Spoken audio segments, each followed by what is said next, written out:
The Valley of Fear. Table of Contents. Part 1. The Warning. Sherlock Holmes Discourses. The Tragedy of Birlstone. Darkness. The People of the Drama. A Dawning Light. The Solution. Part 2. The Man. The Bodemaster. Lodge 341. Vermissa. The Valley of Fear. The Darkest Hour. Danger. The Trapping of Birdie Edwards. Epilogue. Part 1. The Tragedy of Birlstone. Chapter 1. The Warning. I am inclined to think, said I should do so, Sherlock Holmes remarked impatiently. I believe that I am one of the most long-suffering of mortals, but I'll admit that I was annoyed at the sardonic interruption. Really, Holmes, said I severely, you are a little trying at times. He was too much absorbed with his own thoughts to give any immediate answer to my remonstrance. He leaned upon his hand, with his untasted breakfast before him, and he stared at the slip of paper which he had just drawn from its envelope.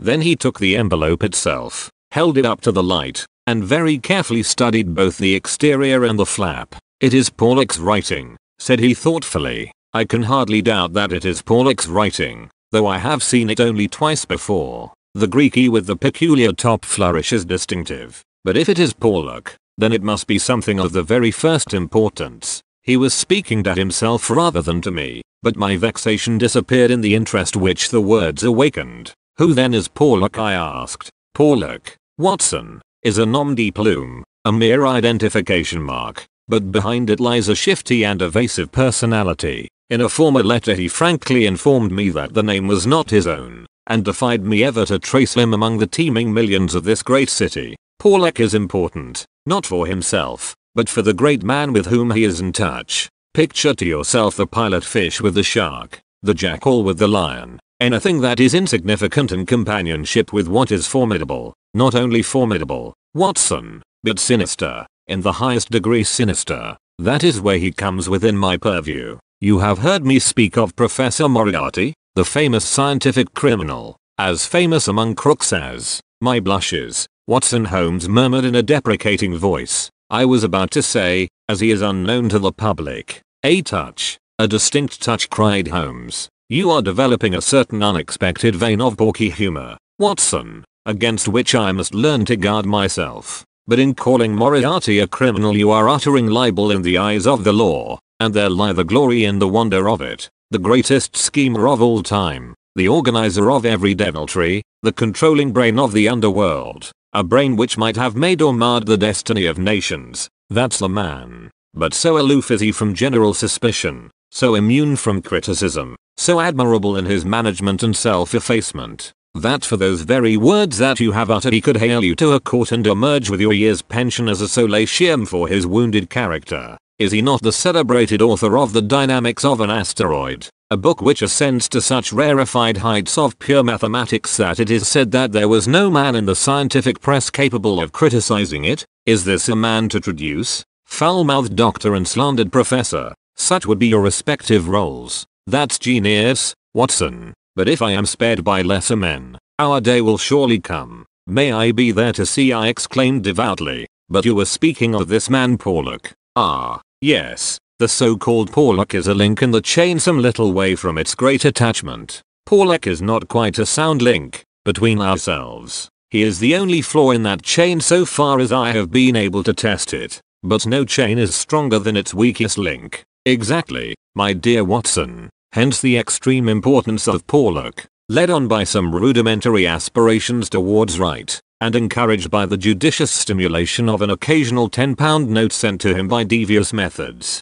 He has once or twice given me advance information which has been of value, that highest value which anticipates and prevents rather than avenges crime. I cannot doubt that, if we had the cipher, we should find that this communication is of the nature that I indicate. Again Holmes flattened out the paper upon his unused plate. I rose and, leaning over him, stared down at the curious inscription, which ran as follows. 534 C213, 127, 36, 31, 4, 17, 21, 41, Douglas 109 293 537 Birlstone, 26 Birlstone 947 171. What do you make of it, Holmes? It is obviously an attempt to convey secret information. But what is the use of a cipher message without the cipher? In this instance, none at all. Why do you say in this instance? Because there are many ciphers which I would read as easily as I do the Apocrypha of the Agony column.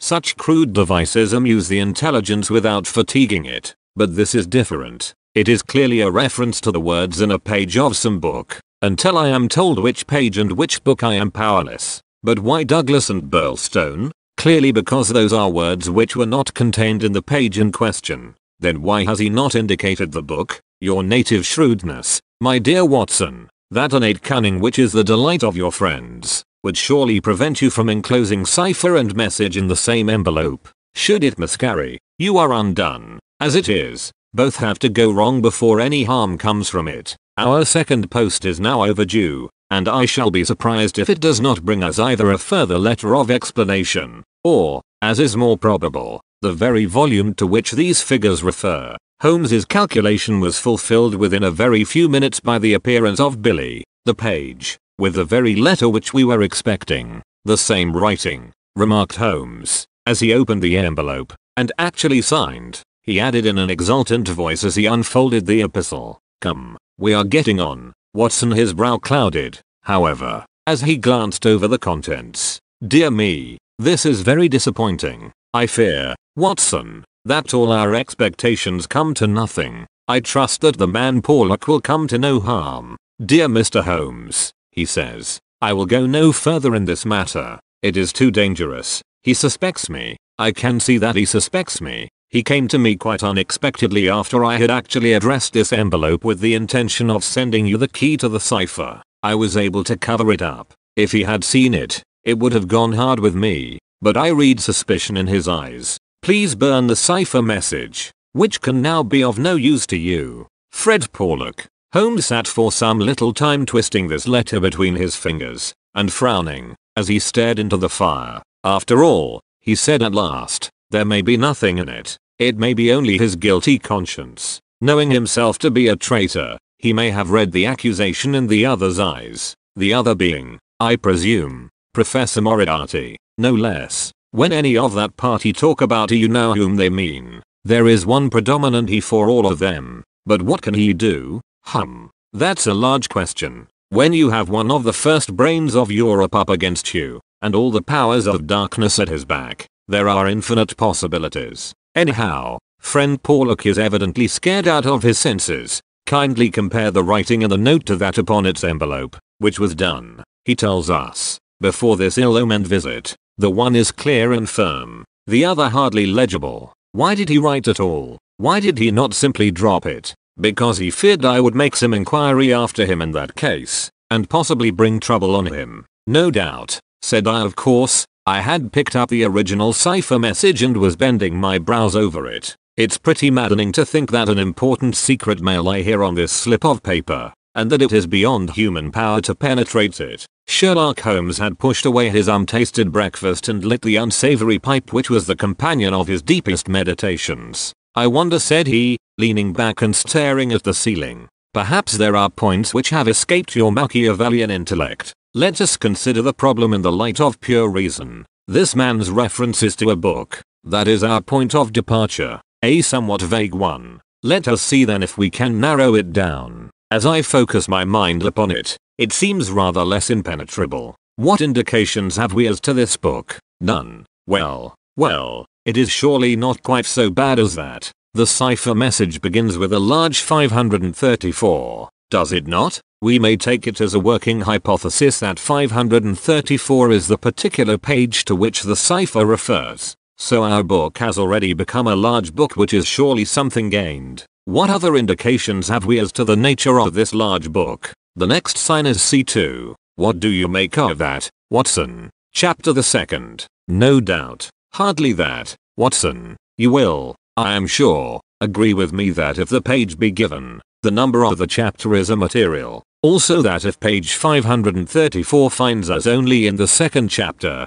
the length of the first one must have been really intolerable. Column, I cried. Brilliant, Watson. You are scintillating this morning. If it is not column, then I am very much deceived. So now, you see, we begin to visualize a large book printed in double columns which are each of a considerable length, since one of the words is numbered in the document as the 293rd. Have we reached the limits of what reason can supply? I fear that we have. Surely you do yourself an injustice. One more coruscation, my dear Watson. Yet another brainwave. Had the volume been an unusual one, he would have sent it to me. Instead of that, he had intended, before his plans were nipped, to send me the clue in this envelope. He says so in his note. This would seem to indicate that the book is one which he thought I would have no difficulty in finding for myself. He had it, and he imagined that I would have it, too. In short, Watson, it is a very common book. What you say certainly sounds plausible. So we have contracted our field of search to a large book, printed in double columns and in common use. The Bible, I cried triumphantly. Good, Watson, good, but not, if I may say so, quite good enough. Even if I accepted the compliment for myself, I could hardly name any volume which would be less likely to lie at the elbow of one of Moriarty's associates. Besides, the editions of Holy Writ are so numerous that he could hardly suppose that two copies were of the same pagination. This is clearly a book which is standardized. He knows for certain that his page 534 will exactly agree with my page 534. But very few books would correspond with that. Exactly. Therein lies our salvation. Our search is narrowed down to standardized books which anyone may be supposed to possess. Bradshaw. There are difficulties, Watson. The vocabulary of Bradshaw is nervous and terse, but limited. The selection of words would hardly lend itself to the sending of general messages. We will eliminate Bradshaw. The dictionary is, I fear, inadmissible for the same reason. What then is left? An almanac. Excellent, Watson. I am very much mistaken if you have not touched the spot. An almanac. Let us consider the claims of Whitaker's almanac. It is in common use. It has the requisite number of pages. It is in double column. Though reserved in its earlier vocabulary, it becomes, if I remember right, quite garrulous towards the end. He picked the volume from his desk. Here is page 534, column 2, a substantial block of print dealing, I perceive, with the trade and resources of British India. Jot down the words, Watson. Number 13 is Maratha, not, I fear, a very auspicious beginning. Number 127 is government, which at least makes sense, though somewhat irrelevant to ourselves and Professor Moriarty. Now let us try again. What does the Maratha government do? Alas, the next word is pig's bristles. We are undone. My good Watson, it is finished. He had spoken in jesting vein, but the twitching of his bushy eyebrows bespoke his disappointment and irritation. I sat helpless and unhappy, staring into the fire. Our long silence was broken by a sudden exclamation from Holmes, who dashed at a cupboard, from which he emerged with a second yellow-covered volume in his hand. We pay the price, Watson, for being too up-to-date, he cried. We are before our time, and suffer the usual penalties. Being the 7th of January, we have very properly laid in the new almanac. It is more than likely that Porlock took his message from the old one. No doubt he would have told us so had his letter of explanation been written. Now let us see what page 534 has in store for us. Number 13 is there, which is much more promising. Number 127 there is. Holmes's eyes were gleaming with excitement, and his thin, nervous fingers twitched as he counted the words. Danger. Ha. Ha. Capital. Put that down, Watson. There is danger. May come. Very soon. 1. Then we have the name Douglas. Rich. Country. Now. At. Birlstone. House. Birlstone. Confidence. Is. Pressing. There. Watson. What do you think of pure reason and its fruit? If the greengrocer had such a thing as a laurel wreath, I should send Billy round for it. I was staring at the strange message which I had scrawled, as he deciphered it, upon a sheet of foolscap on my knee. What a queer, scrambling way of expressing his meaning, said I. On the contrary, he has done quite remarkably well, said Holmes. When you search a single column for words with which to express your meaning, you can hardly expect to get everything you want. You are bound to leave something to the intelligence of your correspondent. The purport is perfectly clear. Some deviltry is intended against one Douglas,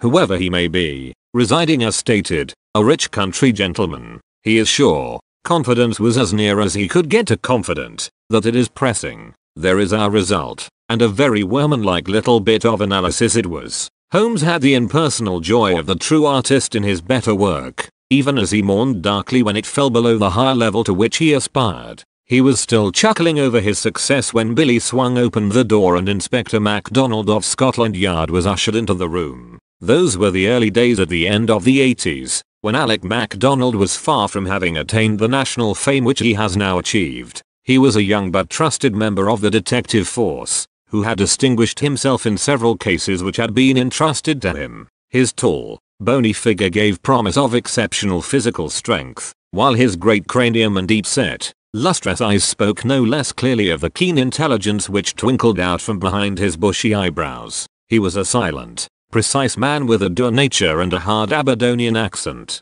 Twice already in his career had Holmes helped him to attain success, his own sole reward being the intellectual joy of the problem. For this reason the affection and respect of the Scotchman for his amateur colleague were profound, and he showed them by the frankness with which he consulted Holmes in every difficulty. Mediocrity knows nothing higher than itself, but talent instantly recognizes genius, and MacDonald had talent enough for his profession to enable him to perceive that there was no humiliation in seeking the assistance of one who already stood alone in Europe, both in his gifts and in his experience. Holmes was not prone to friendship, but he was tolerant of the big Scotchman, and smiled at the sight of him. "You are an early bird, Mr. Mac," said he. "I wish you luck with your worm. I fear this means that there is some mischief afoot. If you said hope instead of fear, it would be nearer the truth." "I'm thinking, Mr. Holmes," the inspector answered, with a knowing grin. "Well, maybe a wee nip would keep out the raw morning chill."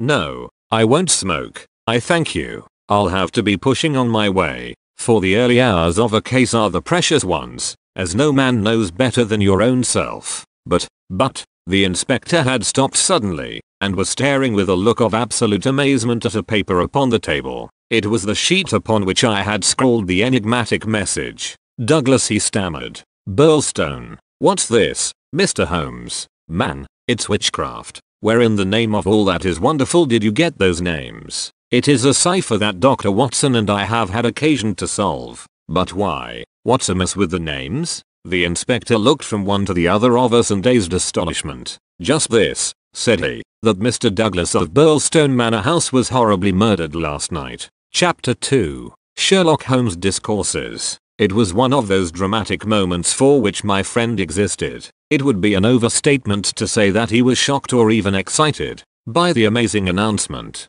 Without having a tinge of cruelty in his singular composition, he was undoubtedly callous from long overstimulation. Yet, if his emotions were dulled, his intellectual perceptions were exceedingly active. There was no trace then of the horror which I had myself felt at this curt declaration, but his face showed rather the quiet and interested composure of the chemist who sees the crystals falling into position from his oversaturated solution. "Remarkable," said he. "Remarkable. You don't seem surprised." "Interested, Mr. Mac, but hardly surprised." "Why should I be surprised? I receive an anonymous communication from a quarter which I know to be important, warning me that danger threatens a certain person. Within an hour I'll learn that this danger has actually materialized and that the person is dead. I am interested, but, as you observe, I am not surprised." In a few short sentences he explained to the inspector the facts about the letter and the cipher. MacDonald sat with his chin on his hands and his great sandy eyebrows bunched into a yellow tangle.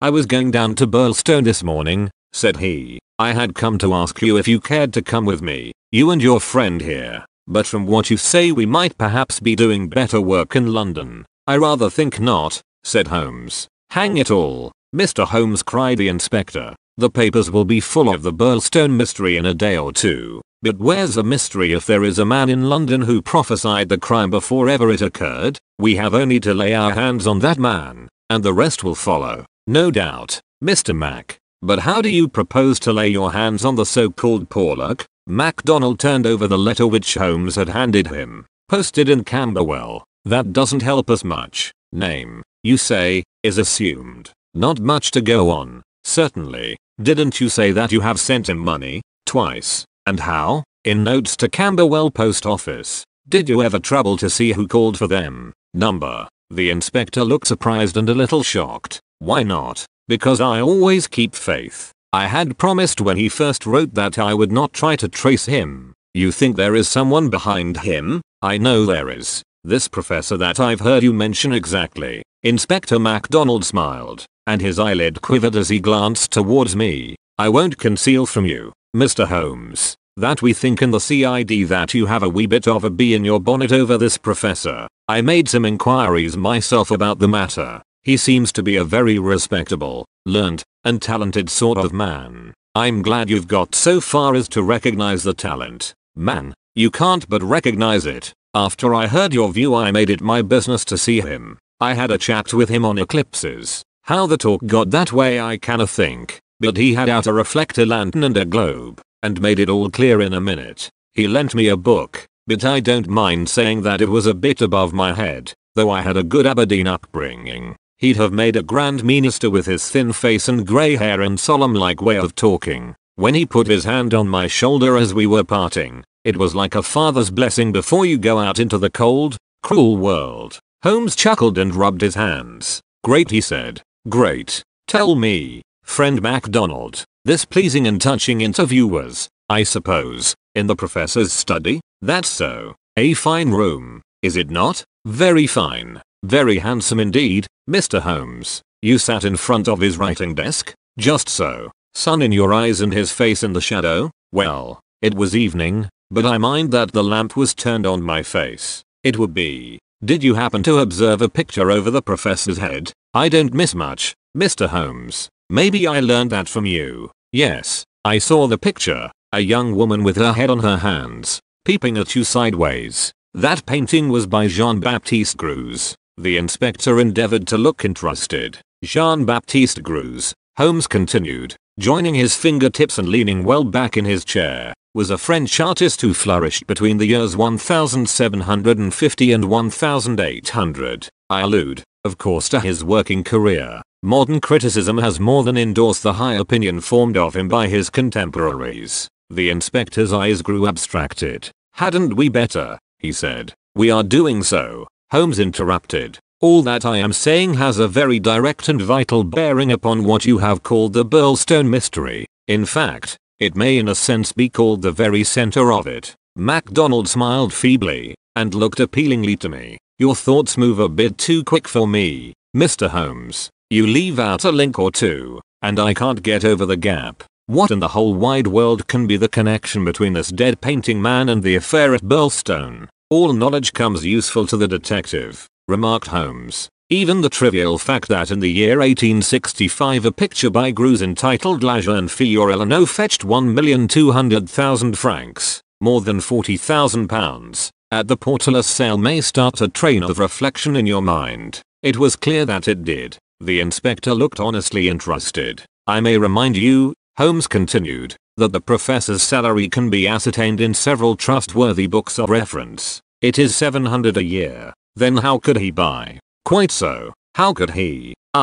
That's remarkable, said the inspector thoughtfully. Talk away, Mr. Holmes. I'm just loving it. It's fine. Holmes smiled. He was always warmed by genuine admiration, the characteristic of the real artist. What about Birlstone? He asked. With time yet, said the inspector, glancing at his watch. I've a cab at the door, and it won't take us 20 minutes to Victoria. But about this picture, I thought you told me once, Mr. Holmes, that you had never met Professor Moriarty. No, I never have. Then how do you know about his rooms? That's another matter. I have been 3 times in his rooms. Twice waiting for him under different pretexts and leaving before he came. Once, well, I can hardly tell about the once to an official detective. It was on the last occasion that I took the liberty of running over his papers, with the most unexpected results. You found something compromising. Absolutely nothing. That was what amazed me.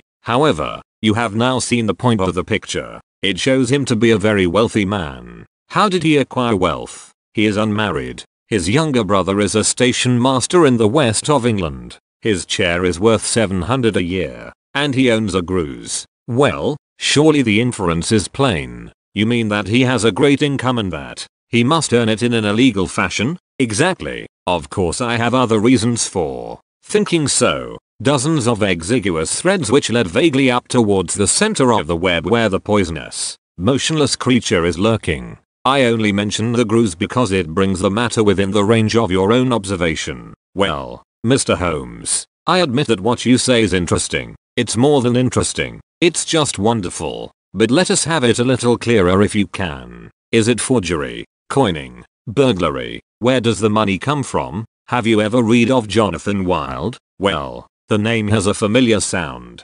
Someone in a novel, was he not? I don't take much stock of detectives in novels. Chaps that do things and never let you see how they do them. That's just inspiration, not business. Jonathan Wild wasn't a detective, and he wasn't in a novel. He was a master criminal, and he lived last century, 1750 or thereabouts. Then he's no use to me. I'm a practical man. Mr. Mac, the most practical thing that you ever did in your life would be to shut yourself up for 3 months and read 12 hours a day at the annals of crime. Everything comes in circles. Even Professor Moriarty. Jonathan Wild was the hidden force of the London criminals, to whom he sold his brains and his organization on a 15% commission. The old wheel turns, and the same spoke comes up. It's all been done before, and will be again. I'll tell you one or two things about Moriarty which may interest you. You'll interest me, right enough. I happen to know who is the first link in his chain.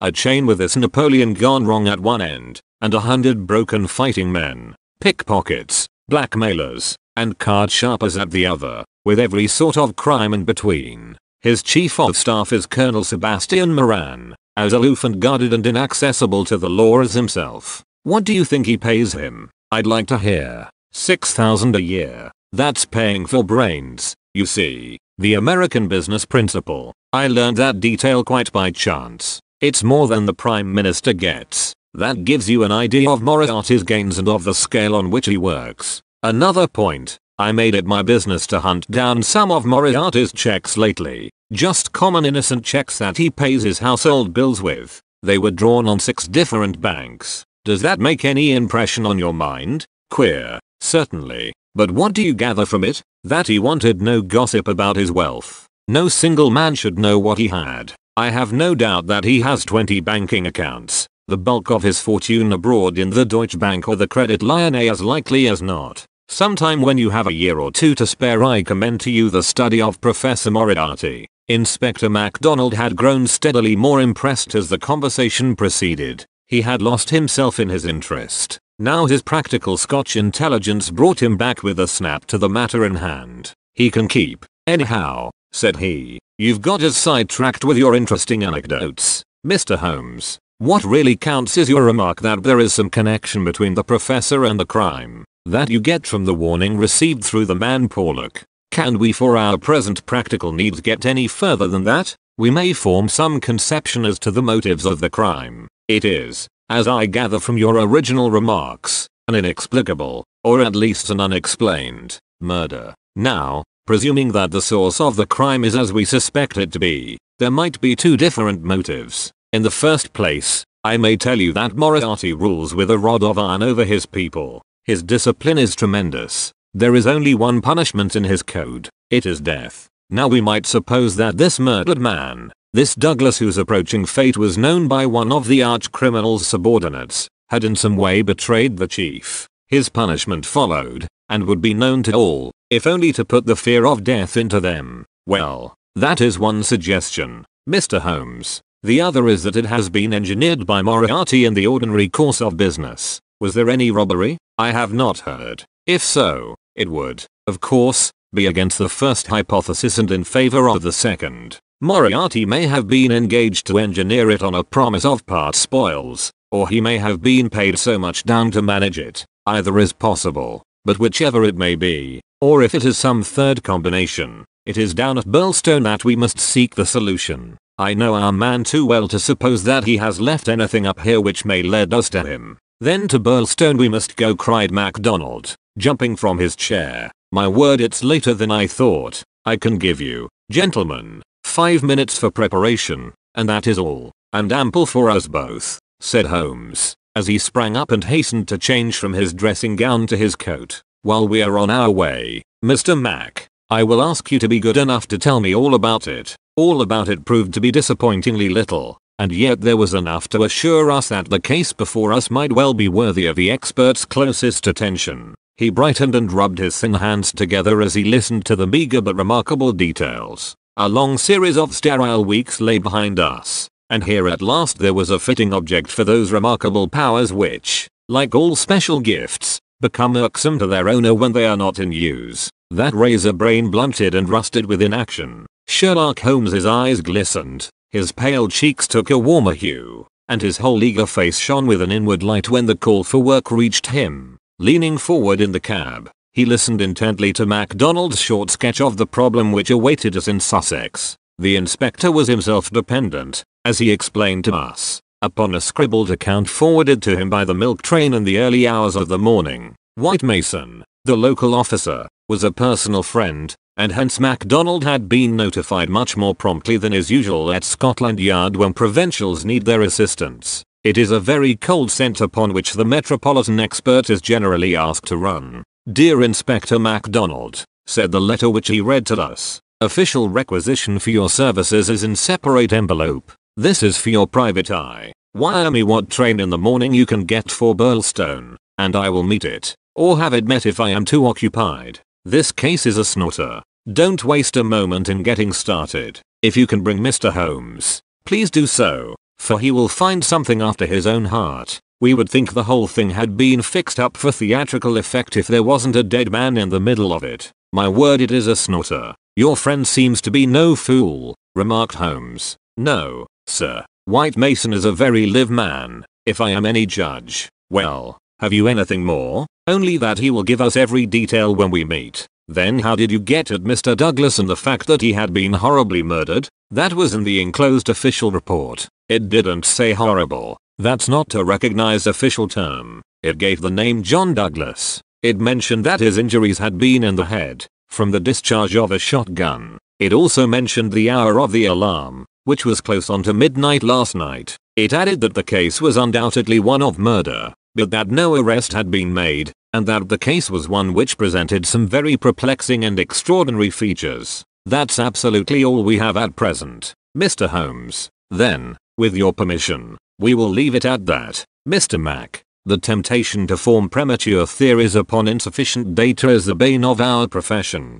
I can see only two things for certain at present: a great brain in London, and a dead man in Sussex. It's the chain between that we are going to trace. Chapter 3. The Tragedy of Birlstone. Now for a moment I will ask leave to remove my own insignificant personality and to describe events which occurred before we arrived upon the scene by the light of knowledge which came to us afterwards. Only in this way can I make the reader appreciate the people concerned and the strange setting in which their fate was cast. The village of Birlstone is a small and very ancient cluster of half-timbered cottages on the northern border of the county of Sussex. For centuries it had remained unchanged, but within the last few years its picturesque appearance and situation have attracted a number of well-to-do residents, whose villas peep out from the woods around. These woods are locally supposed to be the extreme fringe of the Great Weald Forest, which thins away until it reaches the northern chalk downs. A number of small shops have come into being to meet the wants of the increased population,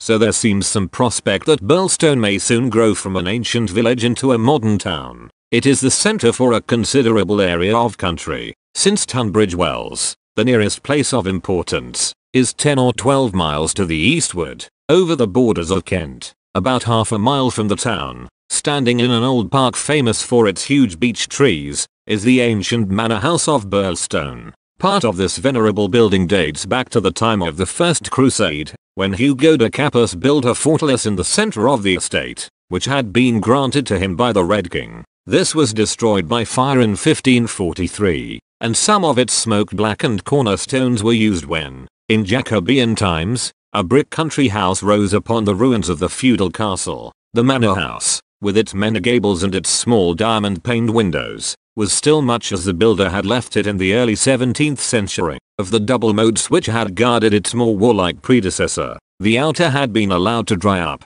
and served the humble function of a kitchen garden. The inner one was still there, and lay 40 feet in breadth, though now only a few feet in depth. Round the whole house, A small stream fed it and continued beyond it, so that the sheet of water, though turbid, was never ditch-like or unhealthy. The ground floor windows were within a foot of the surface of the water. The only approach to the house was over a drawbridge, the chains and windlass of which had long been rusted and broken. The latest tenants of the manor house had, however, with characteristic energy, set this right, and the drawbridge was not only capable of being raised, but actually was raised every evening and lowered every morning. By thus renewing the custom of the old feudal days, the manor house was converted into an island during the night, a fact which had a very direct bearing upon the mystery which was soon to engage the attention of all England. The house had been untenanted for some years and was threatening to moulder into a picturesque decay when the Douglases took possession of it. This family consisted of only two individuals, John Douglas and his wife. Douglas was a remarkable man, both in character and in person. In age he may have been about 50, with a strong-jawed, rugged face, a grizzling moustache, peculiarly keen grey eyes, and a wiry, vigorous figure which had lost nothing of the strength and activity of youth. He was cheery and genial to all, but somewhat offhand in his manners, giving the impression that he had seen life in social strata on some far lower horizon than the county society of Sussex. Yet, though looked at with some curiosity and reserve by his more cultivated neighbours, he soon acquired a great popularity among the villagers, subscribing handsomely to all local objects, and attending their smoking concerts and other functions, where, having a remarkably rich tenor voice, he was always ready to oblige with an excellent song. He appeared to have plenty of money, which was said to have been gained in the California gold fields, and it was clear from his own talk and that of his wife that he had spent a part of his life in America. The good impression which had been produced by his generosity and by his democratic manners was increased by a reputation gained for utter indifference to danger. Though a wretched rider, he turned out at every meet, and took the most amazing falls in his determination to hold his own with the best. When the vicarage caught fire, he distinguished himself also by the fearlessness with which he re-entered the building to save property, after the local fire brigade had given it up as impossible. Thus it came about that John Douglas of the manor house had within 5 years won himself quite a reputation in Birlstone. His wife, too, was popular with those who had made her acquaintance, though, after the English fashion, the callers upon a stranger who settled in the county without introductions were few and far between. This mattered the less to her, as she was retiring by disposition, and very much absorbed, to all appearance, in her husband and her domestic duties. It was known that she was an English lady who had met Mr. Douglas in London, he being at that time a widower. She was a beautiful woman, tall, dark, and slender, some 20 years younger than her husband, a disparity which seemed in no wise to mar the contentment of their family life. It was remarked sometimes, however, by those who knew them best, that the confidence between the two did not appear to be complete, since the wife was either very reticent about her husband's past life, or else, as seemed more likely, was imperfectly informed about it. It had also been noted and commented upon by a few observant people that there were signs sometimes of some nervous strain upon the part of Mrs. Douglas, and that she would display acute uneasiness if her absent husband should ever be particularly late in his return. On a quiet countryside, where all gossip is welcome, this weakness of the lady of the manor house did not pass without remark, and it bulked larger upon people's memory when the events arose which gave it a very special significance. There was yet another individual whose residence under that roof was, it is true, only an intermittent one, but whose presence at the time of the strange happenings which will now be narrated brought his name prominently before the public. This was Cecil James Barker, of Hales Lodge, Hampstead.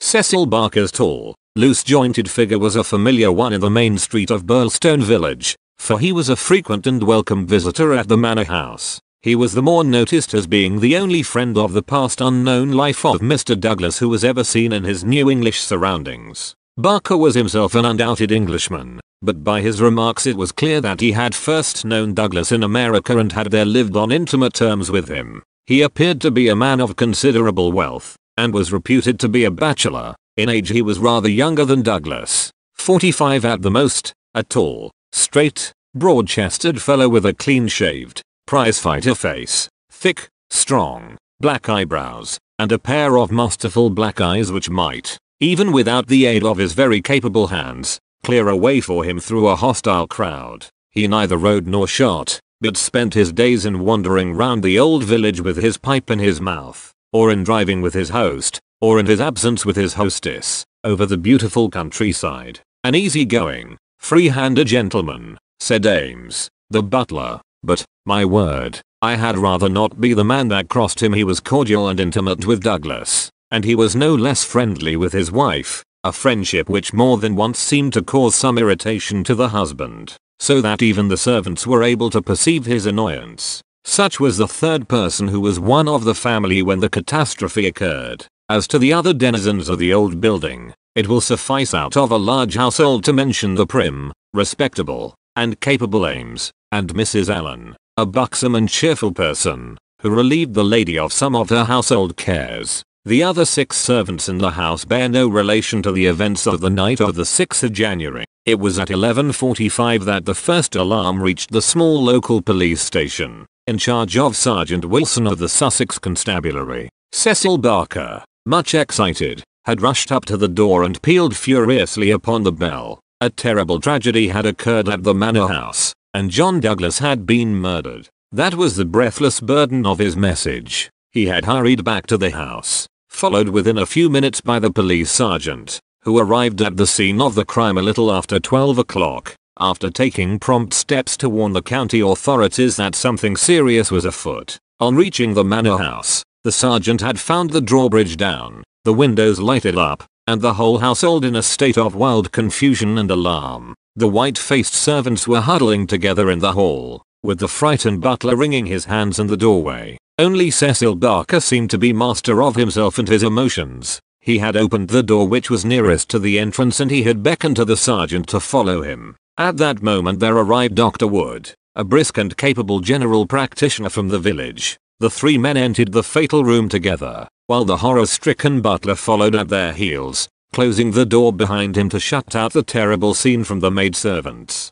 The dead man lay on his back, sprawling with outstretched limbs in the center of the room. He was clad only in a pink dressing gown, which covered his night clothes. There were carpet slippers on his bare feet. The doctor knelt beside him and held down the hand lamp which had stood on the table. One glance at the victim was enough to show the healer that his presence could be dispensed with. The man had been horribly injured. Lying across his chest was a curious weapon, a shotgun with the barrel sawed off a foot in front of the triggers. It was clear that this had been fired at close range and that he had received the whole charge in the face, blowing his head almost to pieces. The triggers had been wired together, so as to make the simultaneous discharge more destructive. The country policeman was unnerved and troubled by the tremendous responsibility which had come so suddenly upon him. "We will touch nothing until my superiors arrive," he said in a hushed voice, staring in horror at the dreadful head. "Nothing has been touched up to now," said Cecil Barker. "I'll answer for that. You see it all exactly as I found it." "When was that?" The sergeant had drawn out his notebook. "It was just 11:30. I had not begun to undress, and I was sitting by the fire in my bedroom when I heard the report. It was not very loud. It seemed to be muffled. I rushed down. I don't suppose it was 30 seconds before I was in the room." "Was the door open?" "Yes, it was open. Poor Douglas was lying as you see him. His bedroom candle was burning on the table. It was I who lit the lamp some minutes afterward." "Did you see no one?" "Number. I heard Mrs. Douglas coming down the stair behind me, and I rushed out to prevent her from seeing this dreadful sight. Mrs. Allen, the housekeeper, came and took her away. Ames had arrived, and we ran back into the room once more." "But surely I have heard that the drawbridge is kept up all night." "Yes, it was up until I lowered it." "Then how could any murderer have got away?" "It is out of the question. Mr. Douglas must have shot himself. That was our first idea." But C. Barker drew aside the curtain, and showed that the long, diamond-paned window was open to its full extent. "And look at this." He held the lamp down and illuminated a smudge of blood like the mark of a boot sole upon the wooden sill. "Someone has stood there in getting out." "You mean that someone waded across the moat?" "Exactly. Then if you were in the room within half a minute of the crime, he must have been in the water at that very moment." "I have not a doubt of it. I wish to heaven that I had rushed to the window, but the curtain screened it, as you can see, and so it never occurred to me. Then I heard the step of Mrs. Douglas. and I could not let her into the room. It would have been too horrible. Horrible enough, said the doctor, looking at the shattered head and the terrible marks which surrounded it. I've never seen such injuries since the Birlstone railway smash. But, I say, remarked the police sergeant, whose slow, bucolic common sense was still pondering the open window. It's all very well you're saying that a man escaped by wading this moat, but what I ask you is, how did he ever get into the house at all if the bridge was up?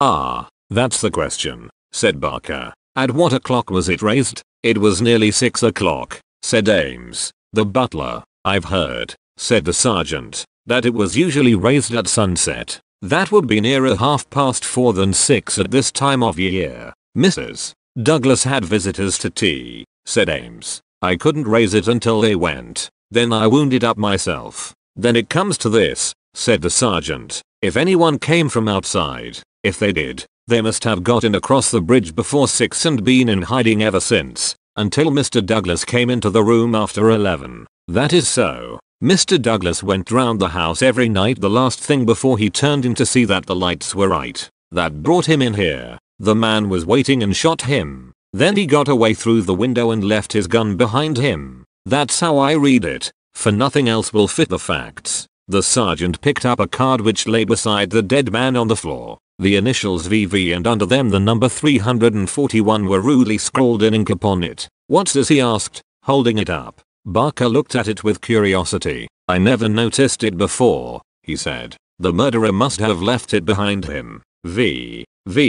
341. I can make no sense of that. The sergeant kept turning it over in his big fingers. What's VV? Somebody's initials, maybe. What have you got there? Dr. Wood. It was a good-sized hammer which had been lying on the rug in front of the fireplace. A substantial, workman-like hammer. Cecil Barker pointed to a box of brass-headed nails upon the mantelpiece. Mr. Douglas was altering the pictures yesterday, he said. I saw him myself, standing upon that chair and fixing the big picture above it. That accounts for the hammer. We'd best put it back on the rug where we found it, said the sergeant, scratching his puzzled head in his perplexity. It will want the best brains in the force to get to the bottom of this thing. It will be a London job before it is finished. He raised the hand lamp and walked slowly round the room. Hello, he cried, excitedly, drawing the window curtain to one side. What o'clock were those curtains drawn? When the lamps were lit,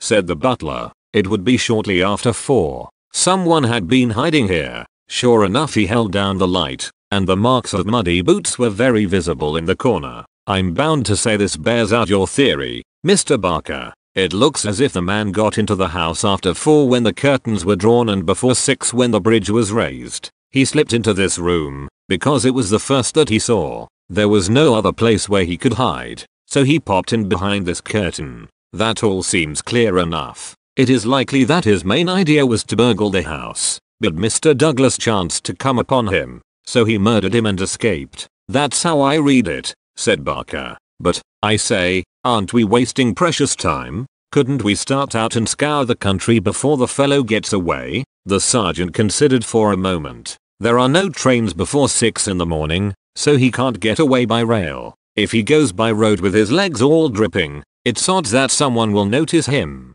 Anyhow, I can't leave here myself until I am relieved, but I think none of you should go until we see more clearly how we all stand. The doctor had taken the lamp and was narrowly scrutinizing the body. What's this mark, he asked. Could this have any connection with the crime? The dead man's right arm was thrust out from his dressing gown and exposed as high as the elbow. About halfway up the forearm was a curious brown design, a triangle inside a circle, standing out in vivid relief upon the lard-colored skin. It's not tattooed, said the doctor, peering through his glasses. I never saw anything like it. The man has been branded at some time as they brand cattle. What is the meaning of this? I don't profess to know the meaning of it, said Cecil Barker, but I have seen the mark on Douglas many times this last 10 years. And so have I, said the butler. Many a time when the master has rolled up his sleeves I have noticed that very mark. I've often wondered what it could be. Then it has nothing to do with the crime. Anyhow, said the sergeant. But it's a rum thing all the same. Everything about this case is rum. Well, what is it now? The butler had given an exclamation of astonishment and was pointing at the dead man's outstretched hand. "They've taken his wedding ring," he gasped. "What? Yes, indeed. Master always wore his plain gold wedding ring on the little finger of his left hand. That ring with the rough nugget on it was above it, and the twisted snake ring on the third finger. There's the nugget and there's the snake, but the wedding ring is gone." "He's right," said Barker. "Do you tell me," said the sergeant, "that the wedding ring was below the other, always? Then the murderer, or whoever it was, first took off this ring you call the nugget ring, then the wedding ring, and afterwards put the nugget ring back again." "That is so." The worthy country policeman shook his head. "Seems to me the sooner we get London on to this case the better," said he. "White Mason is a smart man. No local job has ever been too much for White Mason. It won't be long now before he is here to help us, but I expect we'll have to look to London before we are through. Anyhow, I'm not ashamed to say that it is a deal too thick for the likes of me." Chapter 4. Darkness. At 3 in the morning the chief Sussex detective, obeying the urgent call from Sergeant Wilson of Birlstone, arrived from headquarters in a light dog cart behind a breathless trotter. By the 5:50 train in the morning he had sent his message to Scotland Yard, and he was at the Birlstone station at 12 o'clock to welcome us. White Mason was a quiet, comfortable-looking person in a loose tweed suit, with a clean-shaved, ruddy face, a stoutish body, and powerful bandy legs adorned with gaiters, looking like a small farmer, a retired gamekeeper, or anything upon earth except a very favorable specimen of the provincial criminal officer, a real downright snorter. "Mr. MacDonald," he kept repeating, "we'll have the pressmen down like flies when they understand it. I'm hoping we will get our work done before they get poking their noses into it and messing up all the trails. There has been nothing like this that I can remember. There are some bits that will come home to you, Mr. Holmes, or I am mistaken, and you also, Dr. Watson, for the medicos will have a word to say before we finish. Your room is at the Westville Arms. There's no other place, but I hear that it is clean and good. The man will carry your bags. This way, gentlemen, if you please." He was a very bustling and genial person, this Sussex detective. In 10 minutes we had all found our quarters. In 10 more we were seated in the parlor of the inn and being treated to a rapid sketch of those events which have been outlined in the previous chapter. MacDonald made an occasional note, while Holmes sat absorbed, with the expression of surprise and reverent admiration with which the botanist surveys the rare and precious bloom. "Remarkable," he said, when the story was unfolded, "most remarkable. I can hardly recall any case where the features have been more peculiar." "I thought you would say so, Mr. Holmes," said White Mason in great delight. "We're well up with the times in Sussex. I've told you now how matters were, up to the time when I took over from Sergeant Wilson between 3 and 4 this morning. My word, I made the old mare go, but I need not have been in such a hurry, as it turned out, for there was nothing immediate that I could do. Sergeant Wilson had all the facts. I checked them and considered them and maybe added a few of my own." "What were they?" asked Holmes eagerly. "Well, I first had the hammer examined. There was Dr. Wood there to help me. We found no signs of violence upon it. I was hoping that if Mr. Douglas defended himself with the hammer, he might have left his mark upon the murderer before he dropped it on the mat. But there was no stain. That, of course, proves nothing at all," remarked Inspector MacDonald. "There has been many a hammer murder and no trace on the hammer." "Quite so. It doesn't prove it wasn't used. But there might have been stains, and that would have helped us. As a matter of fact there were none. Then I examined the gun. They were buckshot cartridges, and, as Sergeant Wilson pointed out, the triggers were wired together so that, if you pulled on the hinder one, both barrels were discharged. Whoever fixed that up had made up his mind that he was going to take no chances of missing his man. The sword gun was not more than 2 foot long, one could carry it easily under one's coat. There was no complete maker's name, but the printed letters PEN were on the floating between the barrels, and the rest of the name had been cut off by the saw. A big P with a flourish above it, E and N smaller, asked Holmes. "Exactly. Pennsylvania Small Arms Company, well-known American firm," said Holmes. White Mason gazed at my friend as the little village practitioner looks at the Harlow Street specialist who by a word can solve the difficulties that perplex him. "That is very helpful, Mr. Holmes. No doubt you are right. Wonderful, wonderful. Do you carry the names of all the gun makers in the world in your memory?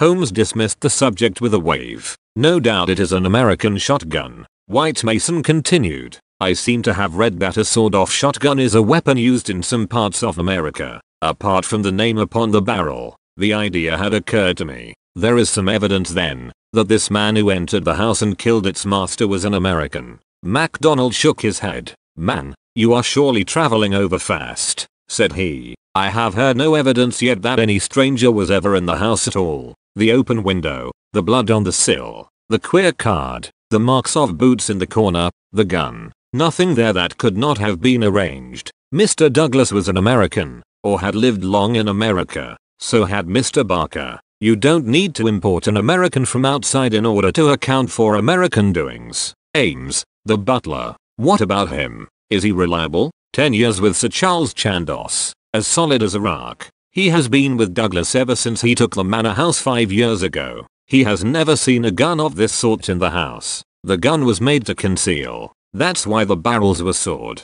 It would fit into any box. How could he swear there was no such gun in the house? Well, anyhow, he had never seen one. MacDonald shook his obstinate Scotch head. I'm not convinced yet that there was ever anyone in the house, said he. I'm asking you to consider. His accent became more Aberdonian as he lost himself in his argument. I'm asking you to consider what it involves if you suppose that this gun was ever brought into the house, and that all these strange things were done by a person from outside. Oh, man, it's just inconceivable. It's clean against common sense. I put it to you, Mr. Holmes, judging it by what we have heard. Well, state your case, Mr. Mac, said Holmes in his most judicial style. The man is not a burglar. Supposing that he ever existed, the ring business and the card point to premeditated murder for some private reason. Very good. Here is a man who slips into a house with the deliberate intention of committing murder. He knows, if he knows anything, that he will have a difficulty in making his escape,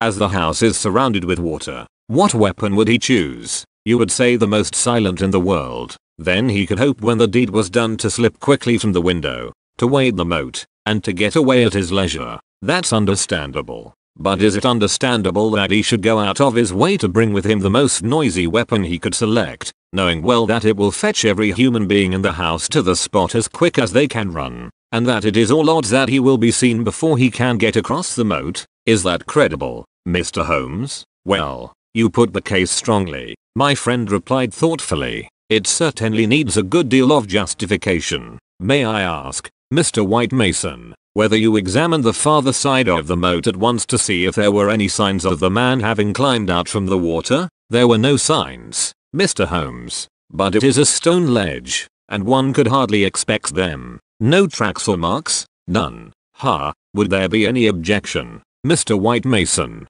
to our going down to the house at once? There may possibly be some small point which might be suggestive. I was going to propose it, Mr. Holmes, but I thought it well to put you in touch with all the facts before we go. I suppose if anything should strike you. White Mason looked doubtfully at the amateur. I have worked with Mr. Holmes before, said Inspector MacDonald. He plays the game. My own idea of the game, at any rate, said Holmes, with a smile. I go into a case to help the ends of justice and the work of the police. If I have ever separated myself from the official force, it is because they have first separated themselves from me. I have no wish ever to score at their expense. At the same time, Mr. White Mason, I claim the right to work in my own way and give my results at my own time, complete rather than in stages. I am sure we are honored by your presence and to show you all we know, said White Mason cordially. Come along, Dr. Watson, and when the time comes we'll all hope for a place in your book. We walked down the quaint village street with a row of pollarded elms on each side of it. Just beyond were two ancient stone pillars, weather-stained and lichen-blotched, bearing upon their summits a shapeless something which had once been the rampant lion of Capus of Birlstone. A short walk along the winding drive with such sward and oaks around it as one only sees in rural England. Then a sudden turn, and the long, low Jacobean house of dingy, liver-coloured brick lay before us, with an old-fashioned garden of cut yews on each side of it. As we approached it, there was the wooden drawbridge and the beautiful broad moat as still and luminous as quicksilver in the cold, winter sunshine. 3 centuries had flowed past the old manor house. Centuries of births and of homecomings, of country dances and of the meetings of fox hunters. Strange that now in its old age this dark business should have cast its shadow upon the venerable walls, and yet those strange, peaked roofs and quaint, overhung gables were a fitting covering to grim and terrible intrigue. As I looked at the deep-set windows and the long sweep of the dull-colored, water-lapped front, I felt that no more fitting scene could be set for such a tragedy. "That's the window," said White Mason, "that one on the immediate right of the drawbridge. It's open just as it was found last night. It looks rather narrow for a man to pass." Well, it wasn't a fat man. Anyhow, we don't need your deductions, Mr. Holmes, to tell us that, but you or I could squeeze through all right. Holmes walked to the edge of the moat and looked across. Then he examined the stone ledge and the grass border beyond it. "I've had a good look, Mr. Holmes," said White Mason.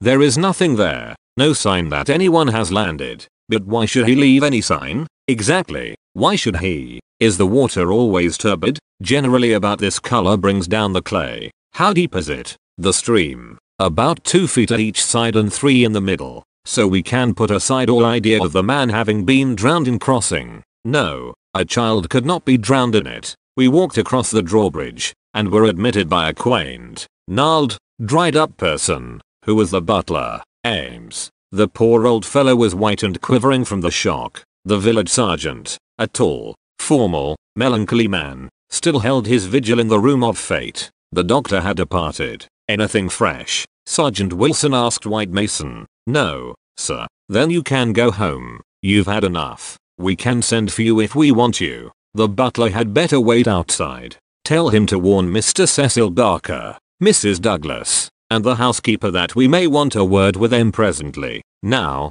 gentlemen, perhaps you will allow me to give you the views I have formed first, and then you will be able to arrive at your own." He impressed me, this country specialist. He had a solid grip of fact and a cool, clear, common sense brain, which should take him some way in his profession. Holmes listened to him intently, with no sign of that impatience which the official exponent too often produced. "Is it suicide, or is it murder? That's our first question, gentlemen, is it not? If it were suicide, then we have to believe that this man began by taking off his wedding ring and concealing it, that he then came down here in his dressing gown, trampled mud into a corner behind the curtain in order to give the idea someone had waited for him, opened the window, put blood on the—" "We can surely dismiss that," said MacDonald. "So I think. Suicide is out of the question. Then a murder has been done. What we have to determine is whether it was done by someone outside or inside the house. Well, let's hear the argument.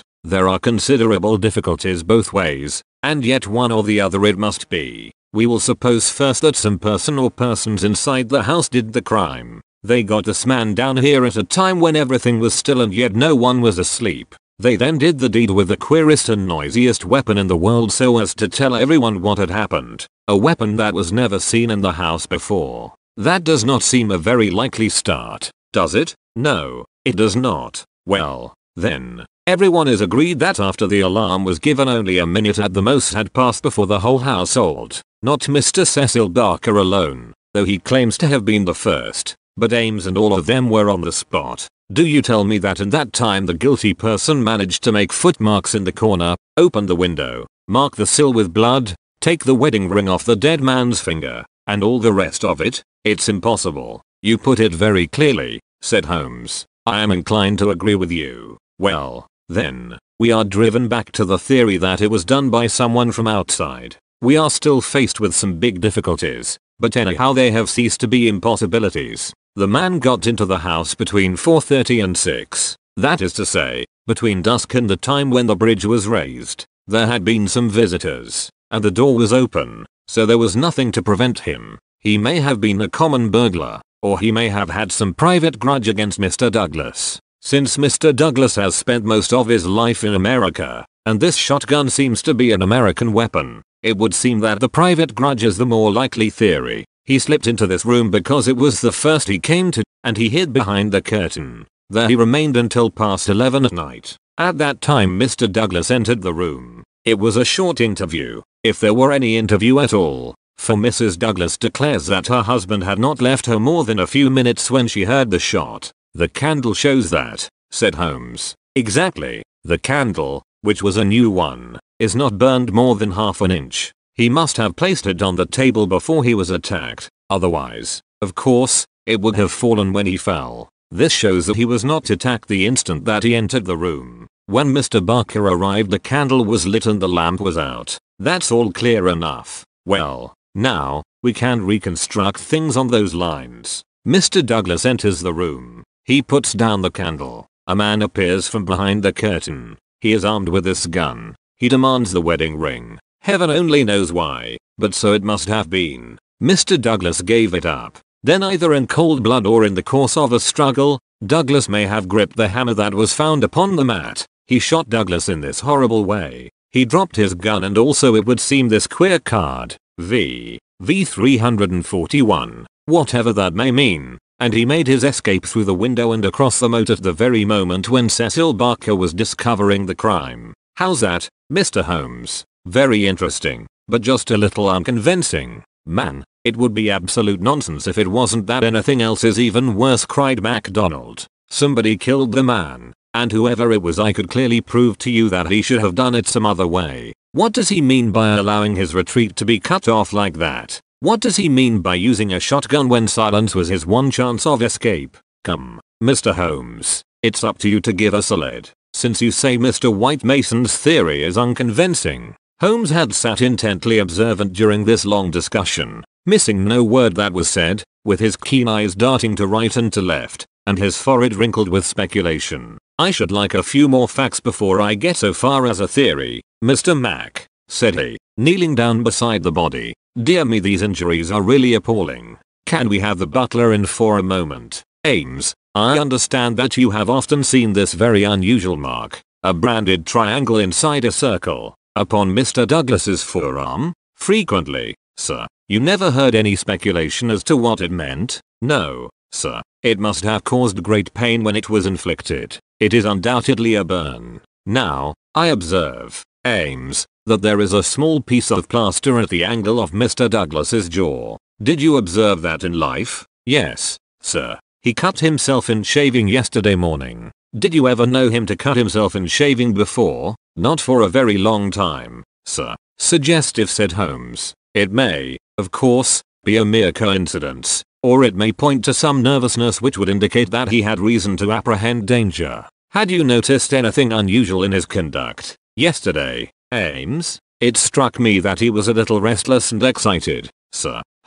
The attack may not have been entirely unexpected. We do seem to make a little progress, do we not? Perhaps you would rather do the questioning, Mr. Mac? No, Mr. Holmes. It's in better hands than mine. Well, then, we will pass to this card, V341. It is rough cardboard. Have you any of the sort in the house? I don't think so. Holmes walked across to the desk and dabbed a little ink from each bottle onto the blotting paper. It was not printed in this room, he said. This is black ink and the other purplish. It was done by a thick pen, and these are fine. No, it was done elsewhere, I should say. Can you make anything of the inscription, Ames? No, sir, nothing. What do you think, Mr. Mac? It gives me the impression of a secret society, of some sort. The same with his badge upon the forearm. That's my idea, too, said White Mason. Well, we can adopt it as a working hypothesis and then see how far our difficulties disappear. An agent from such a society makes his way into the house, waits for Mr. Douglas, blows his head nearly off with this weapon, and escapes by wading the moat, after leaving a card beside the dead man, which will, when mentioned in the papers, tell other members of the society that vengeance has been done. That all hangs together. But why this gun, of all weapons? Exactly. And why the missing ring? Quite so. And why no arrest? It's past 2 now. Capital I. Take it for granted that since dawn every constable within 40 miles has been looking out for a wet stranger? That is so, Mr. Holmes. Well, unless he has a burrow close by or a change of clothes ready, they can hardly miss him. And yet they have missed him up to now. Holmes had gone to the window and was examining with his lens the blood mark on the sill. It is clearly the tread of a shoe. It is remarkably broad, a splay foot, one would say, curious, because, so far as one can trace any footmark in this mud-stained corner, one would say it was a more shapely sole. However, they are certainly very indistinct. What's this under the side table? Mr. Douglas's dumbbells, said Ames. Dumbbell? There's only one. Where's the other? I don't know, Mr. Holmes. There may have been only one. I have not noticed them for months. One dumbbell, Holmes said seriously, but his remarks were interrupted by a sharp knock at the door. A tall, sunburned, capable-looking, clean-shaved man looked in at us. I had no difficulty in guessing that it was the Cecil Barker of whom I had heard. His masterful eyes traveled quickly with a questioning glance from face to face. Sorry to interrupt your consultation, said he, but you should hear the latest news. An arrest? No such luck. But they've found his bicycle. The fellow left his bicycle behind him. Come and have a look. It is within 100 yards of the hall door. We found 3 or 4 grooms and idlers standing in the drive inspecting a bicycle which had been drawn out from a clump of evergreens in which it had been concealed. It was a well-used Rudge Whitworth, splashed as from a considerable journey. There was a steel bag with spanner and oil can, but no clue as to the owner. It would be a grand help to the police, said the inspector, if these things were numbered and registered. But we must be thankful for what we've got. If we can't find where he went to, at least we are likely to get where he came from. But what in the name of all that is wonderful made the fellow leave it behind? And how in the world has he got away without it? We don't seem to get a gleam of light in the case, Mr. Holmes. Don't we, my friend answered thoughtfully. I wonder. Chapter 5. The People of the Drama. Have you seen all you want of the study? Asked White Mason as we re-entered the house. For the time, said the inspector, and Holmes nodded. Then perhaps you would now like to hear the evidence of some of the people in the house. We could use the dining room. Ames, please come yourself first and tell us what you know. The butler's account was a simple and a clear one, and he gave a convincing impression of sincerity. He had been engaged 5 years before, when Douglas first came to Birlstone. He understood that Mr. Douglas was a rich gentleman who had made his money in America. He had been a kind and considerate employer, not quite what Ames was used to, perhaps, but one can't have everything. He never saw any signs of apprehension in Mr. Douglas. On the contrary, he was the most fearless man he had ever known. He ordered the drawbridge to be pulled up every night because it was the ancient custom of the old house, and he liked to keep the old ways up. Mr. Douglas seldom went to London or left the village, but on the day before the crime he had been shopping at Tunbridge Wells. He, Ames, had observed some restlessness and excitement on the part of Mr. Douglas that day, for he had seemed impatient and irritable, which was unusual with him. He had not gone to bed that night, but was in the pantry at the back of the house, putting away the silver, when he heard the bell ring violently. He heard no shot, but it was hardly possible he would, as the pantry and kitchens were at the very back of the house and there were several closed doors and a long passage between. The housekeeper had come out of her room, attracted by the violent ringing of the bell. They had gone to the front of the house together. As they reached the bottom of the stair he had seen Mrs. Douglas coming down it. No, she was not hurrying. It did not seem to him that she was particularly agitated. Just as she reached the bottom of the stair Mr. Barker had rushed out of the study. He had stopped Mrs. Douglas and begged her to go back. For God's sake, go back to your room, he cried. Poor Jack is dead. You can do nothing. For God's sake, go back. After some persuasion upon the stairs Mrs. Douglas had gone back. She did not scream. She made no outcry whatever. Mrs. Allen, the housekeeper, had taken her upstairs and stayed with her in the bedroom. Ames and Mr. Barker had then returned to the study, where they had found everything exactly as the police had seen it. The candle was not lit at that time, but the lamp was burning. They had looked out of the window, but the night was very dark and nothing could be seen or heard.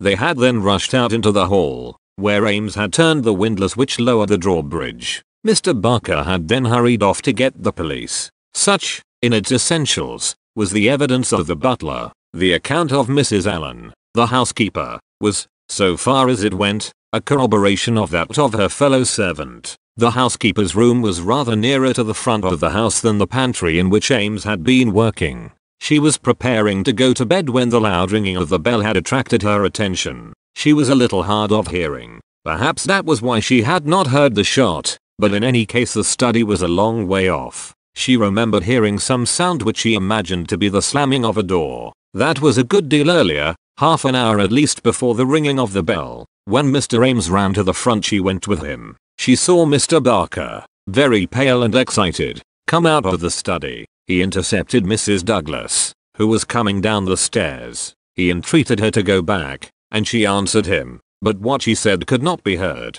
Take her up, stay with her, he had said to Mrs. Allen. She had therefore taken her to the bedroom, and endeavored to soothe her. She was greatly excited, trembling all over, but made no other attempt to go downstairs. She just sat in her dressing gown by her bedroom fire, with her head sunk in her hands. Mrs. Allen stayed with her most of the night. As to the other servants, they had all gone to bed, and the alarm did not reach them until just before the police arrived. They slept at the extreme back of the house, and could not possibly have heard anything. So far the housekeeper could add nothing on cross-examination save lamentations and expressions of amazement. Cecil Barker succeeded Mrs. Allen as a witness. As to the occurrences of the night before, he had very little to add to what he had already told the police. Personally, he was convinced that the murderer had escaped by the window. The blood stain was conclusive, in his opinion, on that point. Besides, as the bridge was up, there was no other possible way of escaping. He could not explain what had become of the assassin or why he had not taken his bicycle. If it were indeed his, he could not possibly have been drowned in the moat, which was at no place more than 3 feet deep. In his own mind he had a very definite theory about the murder. Douglas was a reticent man, and there were some chapters in his life of which he never spoke. He had emigrated to America when he was a very young man. He had prospered well, and Barker had first met him in California, where they had become partners in a successful mining claim at a place called Benito Canyon. They had done very well, but Douglas had suddenly sold out and started for England. He was a widower at that time. Barker had afterwards realized his money and come to live in London. Thus they had renewed their friendship.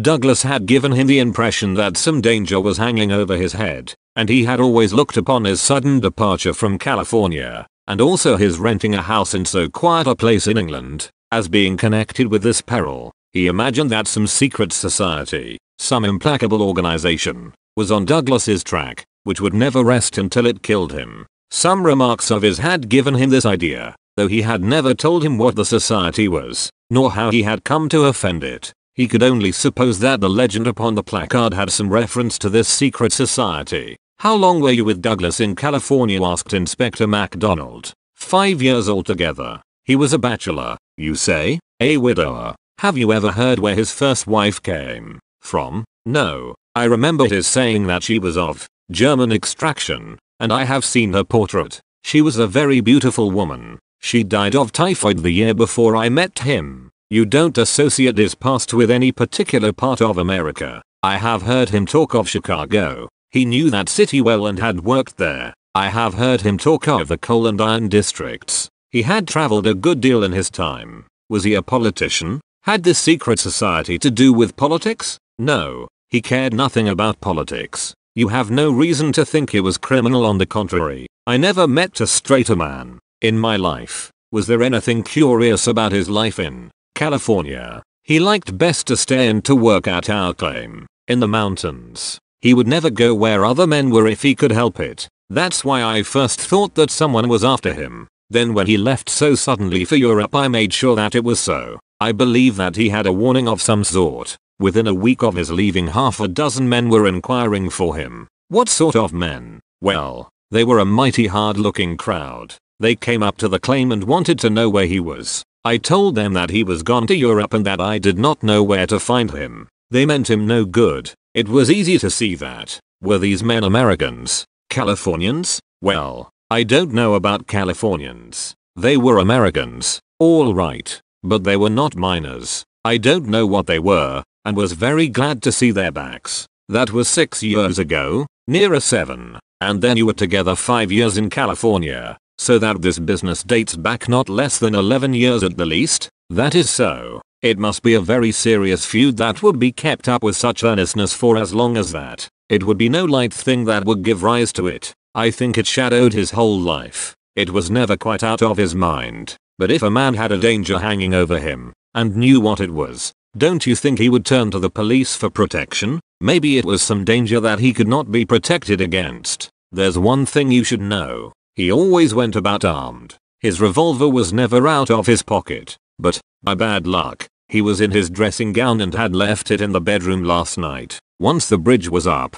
I guess he thought he was safe. I should like these dates a little clearer, said MacDonald. It is quite 6 years since Douglas left California. You followed him next year, did you not? That is so. And he had been married 5 years. You must have returned about the time of his marriage. About a month before. I was his best man. Did you know Mrs. Douglas before her marriage? No, I did not. I had been away from England for 10 years. But you have seen a good deal of her since. Barker looked sternly at the detective. I have seen a good deal of him since, he answered. If I have seen her, it is because you cannot visit a man without knowing his wife. If you imagine there is any connection, I imagine nothing. Mr. Barker, I am bound to make every inquiry which can bear upon the case. But I mean no offense. Some inquiries are offensive, Barker answered angrily. It's only the facts that we want. It is in your interest and everyone's interest that they should be cleared up.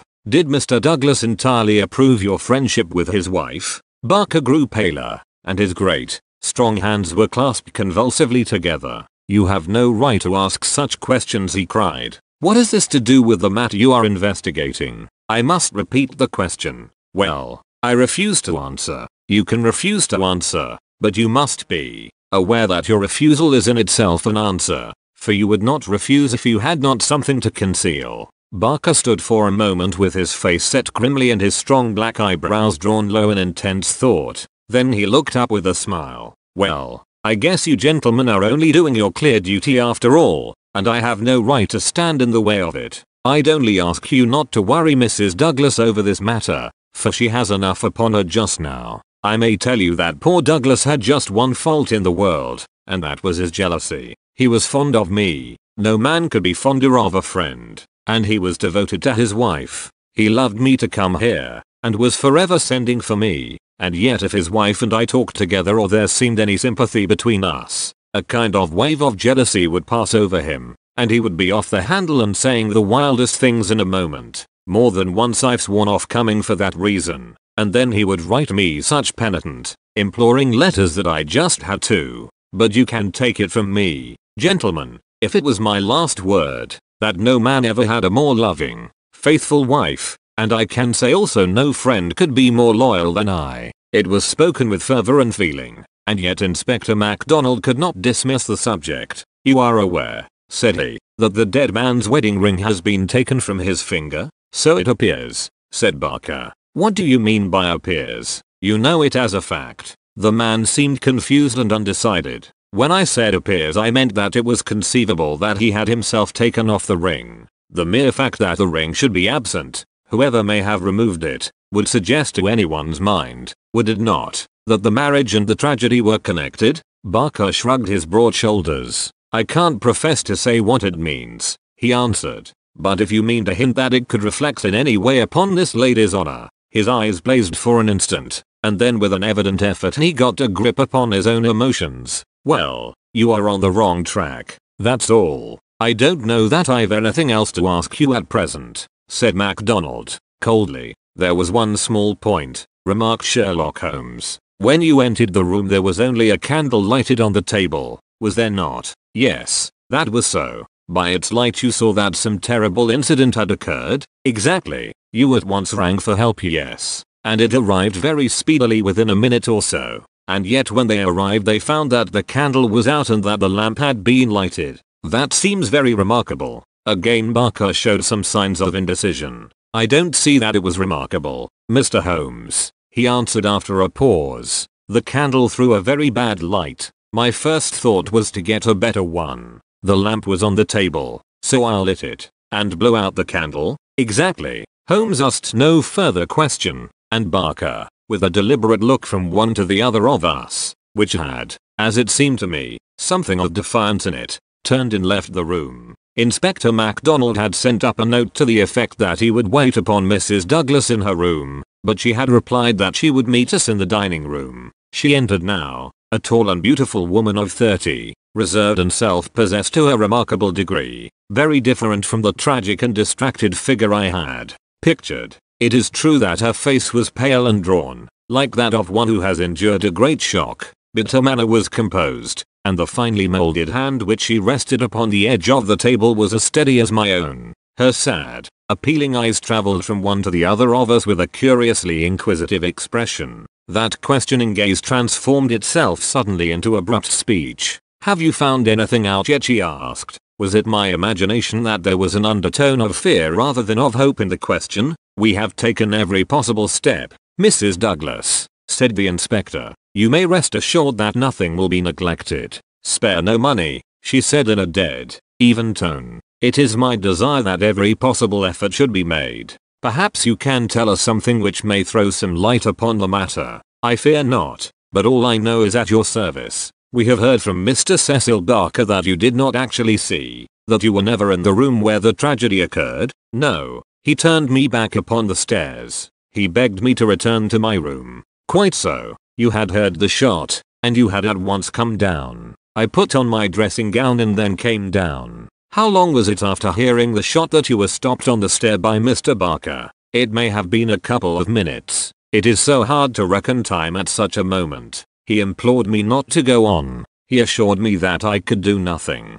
Then Mrs. Allen, the housekeeper, led me upstairs again. It was all like some dreadful dream. "Can you give us any idea how long your husband had been downstairs before you heard the shot?" "No, I cannot say. He went from his dressing room, and I did not hear him go. He did the round of the house every night, for he was nervous of fire. It is the only thing that I have ever known him nervous of." "That is just the point which I want to come to, Mrs. Douglas. You have known your husband only in England, have you not?" "Yes, we have been married 5 years." "Have you heard him speak of anything which occurred in America and might bring some danger upon him?" Mrs. Douglas thought earnestly before she answered. "Yes," she said at last. "I have always felt that there was a danger hanging over him. He refused to discuss it with me. It was not from want of confidence in me. There was the most complete love and confidence between us, but it was out of his desire to keep all alarm away from me. He thought I should brood over it if I knew all, and so he was silent."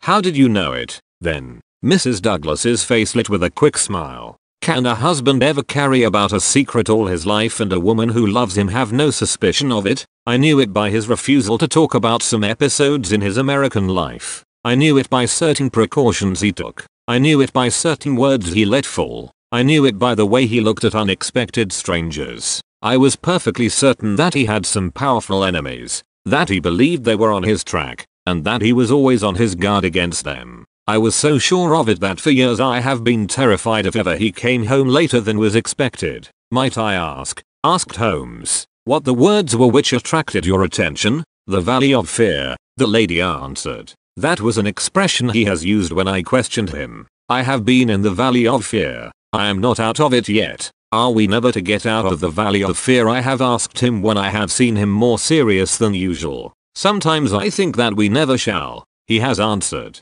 "Surely you asked him what he meant by the Valley of Fear?" "I did, but his face would become very grave and he would shake his head. 'It is bad enough that one of us should have been in its shadow,' he said. 'Please God it shall never fall upon you.' It was some real valley in which he had lived and in which something terrible had occurred to him. Of that I am certain, but I can tell you no more." "And he never mentioned any names?" "Yes, he was delirious with fever once when he had his hunting accident 3 years ago. Then I remember that there was a name that came continually to his lips. He spoke it with anger and a sort of horror. McGinty was the name. Bodymaster McGinty. I asked him when he recovered who Bodymaster McGinty was, and whose body he was master of. Never of mine. Thank God, he answered with a laugh, and that was all I could get from him. But there is a connection between Bodymaster McGinty and the Valley of Fear. There is one other point, said Inspector MacDonald. You met Mr. Douglas in a boarding house in London, did you not,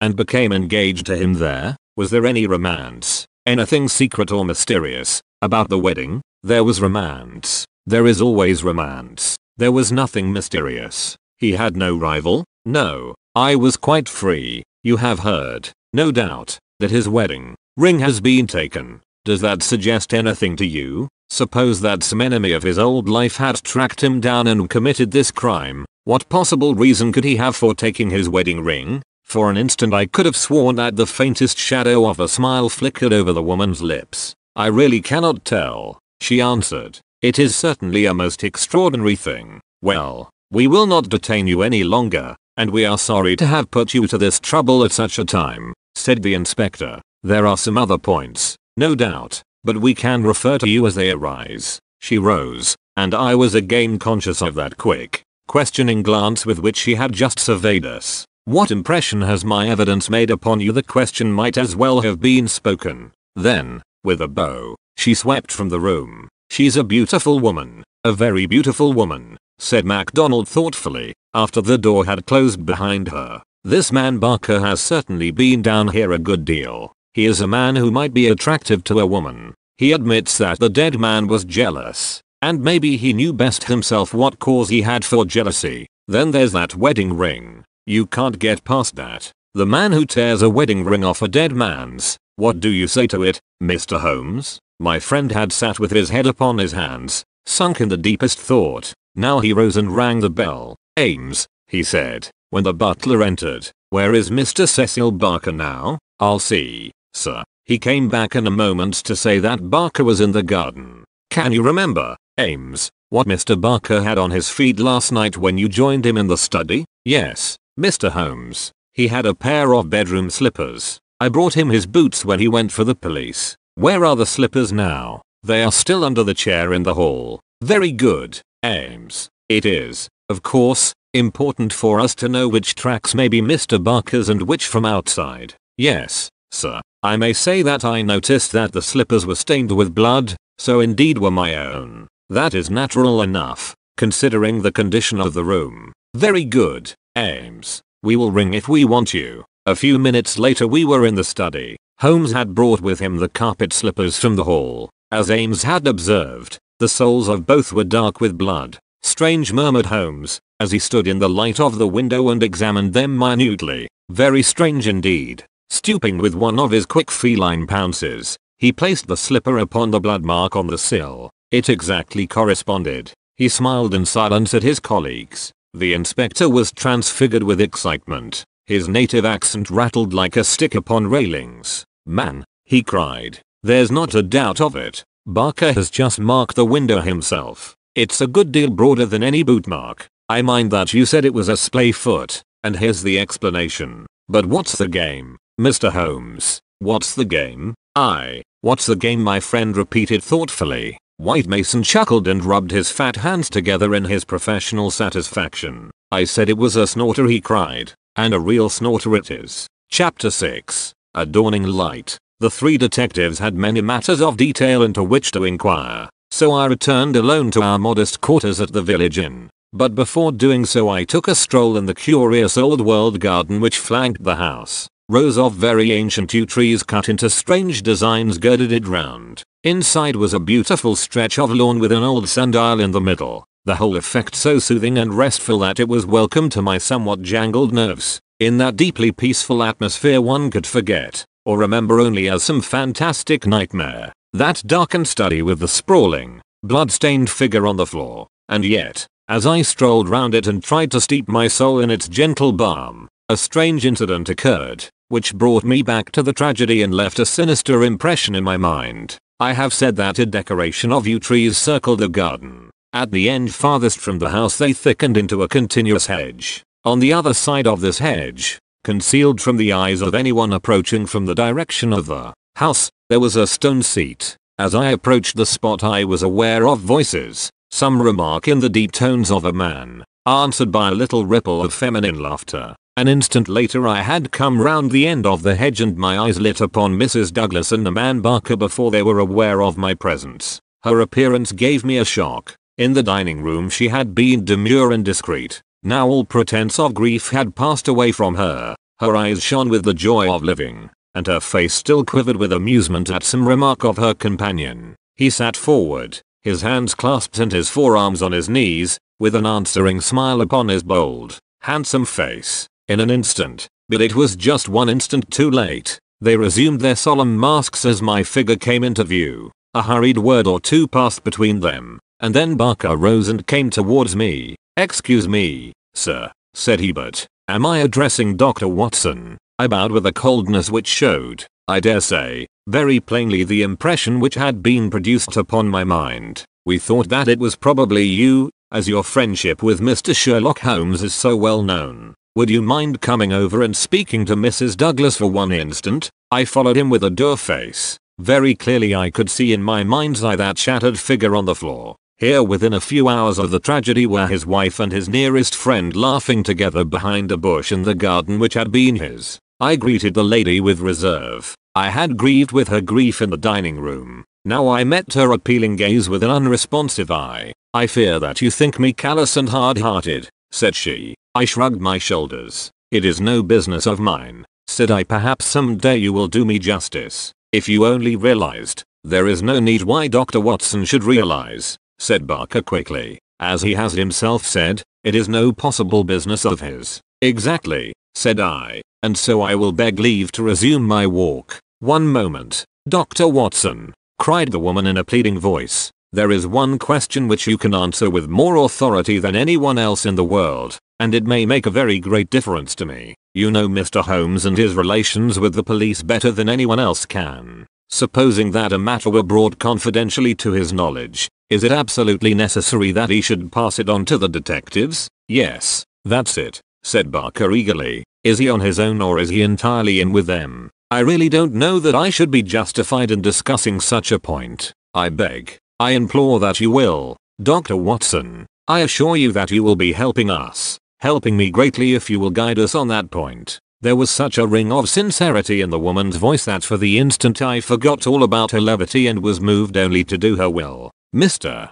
Holmes is an independent investigator," I said. "He is his own master, and would act as his own judgment directed. At the same time, he would naturally feel loyalty towards the officials who were working on the same case, and he would not conceal from them anything which would help them in bringing a criminal to justice. Beyond this I can say nothing, and I would refer you to Mr. Holmes himself if you wanted fuller information." So saying I raised my hat and went upon my way, leaving them still seated behind that concealing hedge. I looked back as I rounded the far end of it, and saw that they were still talking very earnestly together, and, as they were gazing after me, it was clear that it was our interview that was the subject of their debate. "I wish none of their confidences," said Holmes, when I reported to him what had occurred. He had spent the whole afternoon at the manor house in consultation with his two colleagues, and returned about 5 with a ravenous appetite for a high tea which I had ordered for him. "No confidences, Watson, for they are mighty awkward if it comes to an arrest for conspiracy and murder." "You think it will come to that?" He was in his most cheerful and debonair humor. "My dear Watson, when I have exterminated that fourth egg I shall be ready to put you in touch with the whole situation. I don't say that we have fathomed it, far from it, but when we have traced the missing dumbbell, the dumbbell." "Dear me, Watson, is it possible that you have not penetrated the fact that the case hangs upon the missing dumbbell? Well, you need not be downcast. For between ourselves I don't think that either Inspector Mack or the excellent local practitioner has grasped the overwhelming importance of this incident. One dumbbell, Watson. Consider an athlete with one dumbbell. Picture to yourself the unilateral development, the imminent danger of a spinal curvature. Shocking, Watson. Shocking." He sat with his mouth full of toast and his eyes sparkling with mischief, watching my intellectual entanglement. The mere sight of his excellent appetite was an assurance of success, for I had very clear recollections of days and nights without a thought of food, when his baffled mind had chafed before some problem while his thin, eager features became more attenuated with the asceticism of complete mental concentration. Finally he lit his pipe, and sitting in the ingle nook of the old village inn he talked slowly and at random about his case, rather as one who thinks aloud than as one who makes a considered statement. "A lie, Watson. A great, big, thumping, obtrusive, uncompromising lie. That's what meets us on the threshold. There is our starting point. The whole story told by Barker is a lie, but Barker's story is corroborated by Mrs. Douglas. Therefore she is lying also. They are both lying, and in a conspiracy. So now we have the clear problem. Why are they lying? And what is the truth which they are trying so hard to conceal? Let us try, Watson, you and I, if we can get behind the lie and reconstruct the truth. How do I know that they're lying? Because it is a clumsy fabrication which simply could not be true. Consider, according to the story given to us, the assassin had less than a minute after the murder had been committed to take that ring, which was under another ring, from the dead man's finger, to replace the other ring, a thing which he would surely never have done, and to put that singular card beside his victim. I say that this was obviously impossible, you may argue, but I have too much respect for your judgment, Watson, to think that you will do so, that the ring may have been taken before the man was killed. The fact that the candle had been lit only a short time shows that there had been no lengthy interview. Was Douglas, from what we hear of his fearless character, a man who would be likely to give up his wedding ring at such short notice? Or could we conceive of his giving it up at all? No, Watson. The assassin was alone with the dead man for some time with the lamp lit. Of that I have no doubt at all. But the gunshot was apparently the cause of death. Therefore the shot must have been fired some time earlier than we are told. But there could be no mistake about such a matter as that. We are in the presence, therefore, of a deliberate conspiracy upon the part of the two people who heard the gunshot, of the man Barker and of the woman Douglas. When on the top of this I am able to show that the blood mark on the windowsill was deliberately placed there by Barker, in order to give a false clue to the police, you will admit that the case grows dark against him. Now we have to ask ourselves at what hour the murder actually did occur. Up to 10:30 the servants were moving about the house, so it was certainly not before that time. At 11:15 they had all gone to their rooms with the exception of Ames, who was in the pantry. I have been trying some experiments after you left us this afternoon, and I find that no noise which MacDonald can make in the study can penetrate to me in the pantry when the doors are all shut. It is otherwise, however, from the housekeeper's room. It is not so far down the corridor, and from it I could vaguely hear a voice when it was very loudly raised. The sound from a shotgun is to some extent muffled when the discharge is at very close range, as it undoubtedly was in this instance. It would not be very loud, and yet in the silence of the night it should have easily penetrated to Mrs. Allen's room. She is, as she has told us, somewhat deaf, but nonetheless she mentioned in her evidence that she did hear something like a door slamming half an hour before the alarm was given. Half an hour before the alarm was given would be 11:15. I have no doubt that what she heard was the report of the gun, and that this was the real instant of the murder. If this is so, we have now to determine what Barker and Mrs. Douglas, presuming that they are not the actual murderers, could have been doing from 11:15, when the sound of the shot brought them down, until 11:15, when they rang the bell and summoned the servants. What were they doing, and why did they not instantly give the alarm?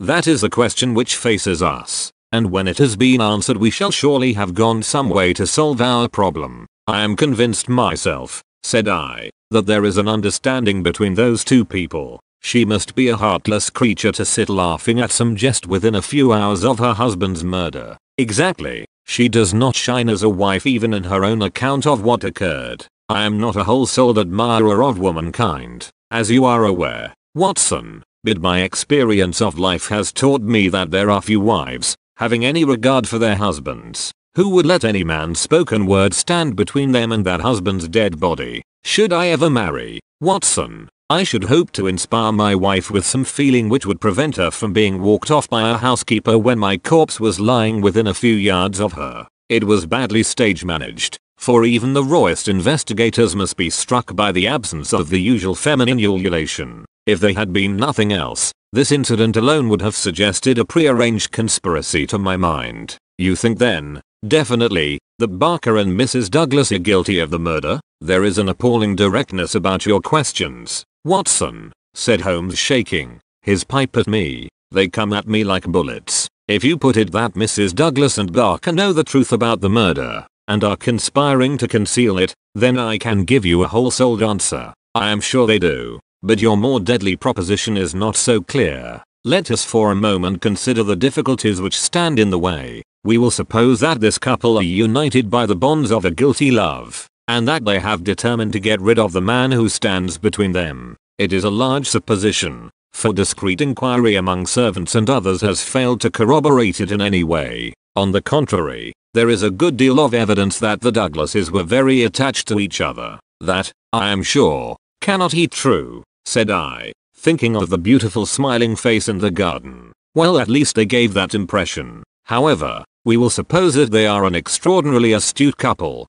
who deceive everyone upon this point, and conspire to murder their husband. He happens to be a man over whose head some danger hangs. We have only their word for that. Holmes looked thoughtful. I see. Watson, you are sketching out a theory by which everything they say from the beginning is false. According to your idea, there was never any hidden menace, or secret society, or valley of fear, or boss Mac somebody, or anything else. Well, that is a good sweeping generalization. Let us see what that brings us to. They invent this theory to account for the crime. They then play up to the idea by leaving this bicycle in the park as proof of the existence of some outsider. The stain on the windowsill conveys the same idea. So does the card on the body, which might have been prepared in the house. That all fits into your hypothesis, Watson. But now we come on the nasty, angular, uncompromising bits which won't slip into their places. Why a cut-off shotgun of all weapons, and an American one at that?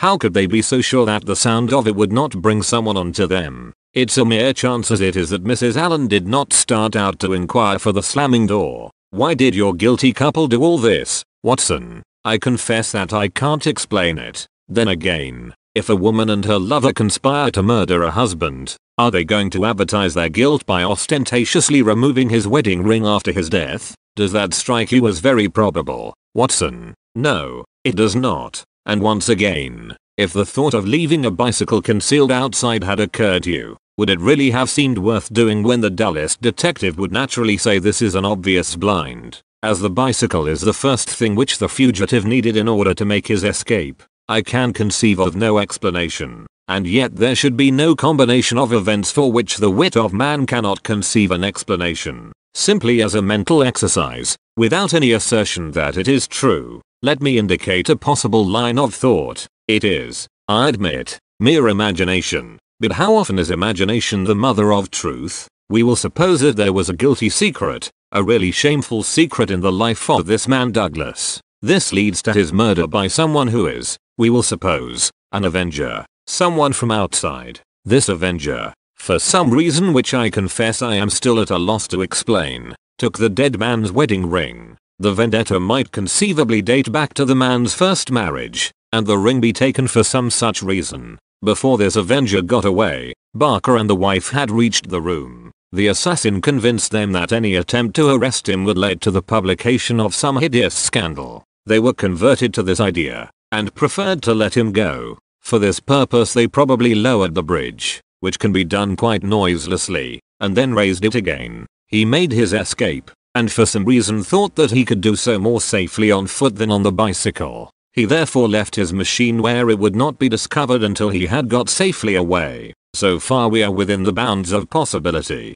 are we not? Well, it is possible, no doubt, said I, with some reserve. We have to remember, Watson, that whatever occurred is certainly something very extraordinary. Well, now, to continue our supposititious case, the couple, not necessarily a guilty couple, realize after the murderer is gone that they have placed themselves in a position in which it may be difficult for them to prove that they did not themselves either do the deed or connive at it. They rapidly and rather clumsily made the situation. The mark was put by Barker's blood-stained slipper upon the windowsill to suggest how the fugitive got away. They obviously were the two who must have heard the sound of the gun, so they gave the alarm exactly as they would have done, but a good half hour after the event. And how do you propose to prove all this? Well, if there were an outsider, he may be traced and taken. That would be the most effective of all proofs. But if not, well, the resources of science are far from being exhausted. I think that an evening alone in that study would help me much.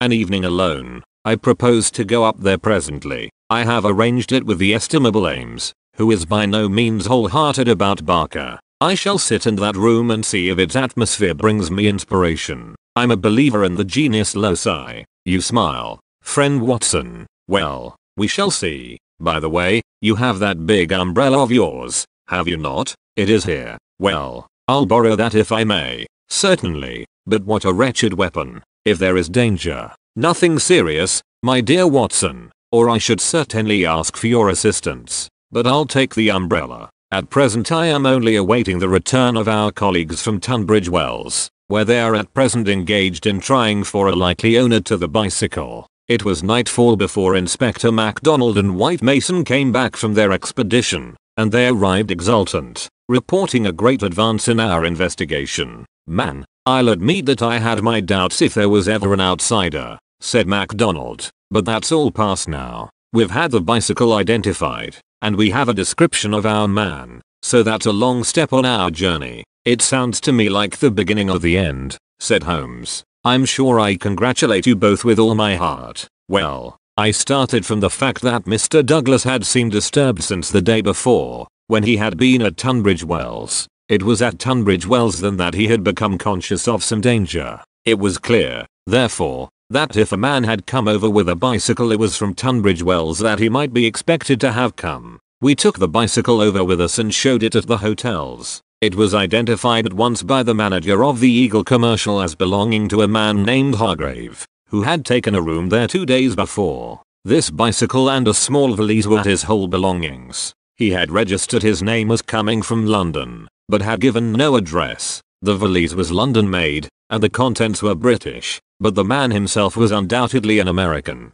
Well, said Holmes gleefully, "you have indeed done some solid work while I have been sitting spinning theories with my friend. It's a lesson in being practical, Mr. Mac." "Aye, it's just that, Mr. Holmes," said the inspector with satisfaction. "But this may all fit in with your theories," I remarked. "That may or may not be, but let us hear the end. Mr. Mac, was there nothing to identify this man? So little that it was evident that he had carefully guarded himself against identification. There were no papers or letters, and no marking upon the clothes. A cycle map of the county lay on his bedroom table. He had left the hotel after breakfast yesterday morning on his bicycle, and no more was heard of him until our inquiries. That's what puzzles me, Mr. Holmes," said White Mason. "If the fellow did not want the hue and cry raised over him, one would imagine that he would have returned and remained at the hotel as an inoffensive tourist. As it is, he must know that he will be reported to the police by the hotel manager and that his disappearance will be connected with the murder.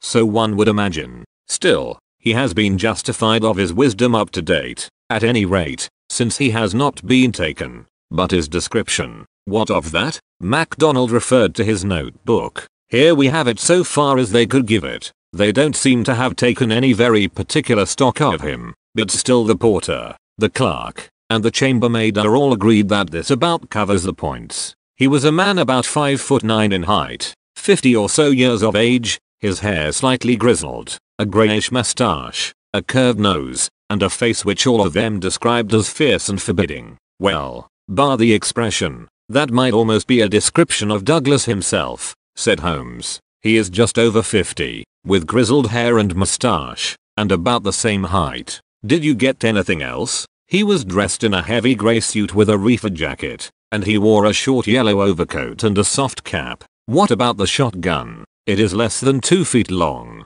It could very well have fitted into his valise. He could have carried it inside his overcoat without difficulty." "And how do you consider that all this bears upon the general case?" "Well, Mr. Holmes," said MacDonald, "when we have got our man, and you may be sure that I had his description on the wires within 5 minutes of hearing it, we shall be better able to judge. But, even as it stands, we have surely gone a long way. We know that an American calling himself Hargrave came to Tunbridge Wells 2 days ago with bicycle and valise. In the latter was a sawed-off shotgun, so he came with the deliberate purpose of crime. Yesterday morning he set off for this place on his bicycle, with his gun concealed in his overcoat. No one saw him arrive, so far as we can learn, but he need not pass through the village to reach the park gates, and there are many cyclists upon the road. Presumably he at once concealed his cycle among the laurels where it was found, and possibly lurked there himself, with his eye on the house,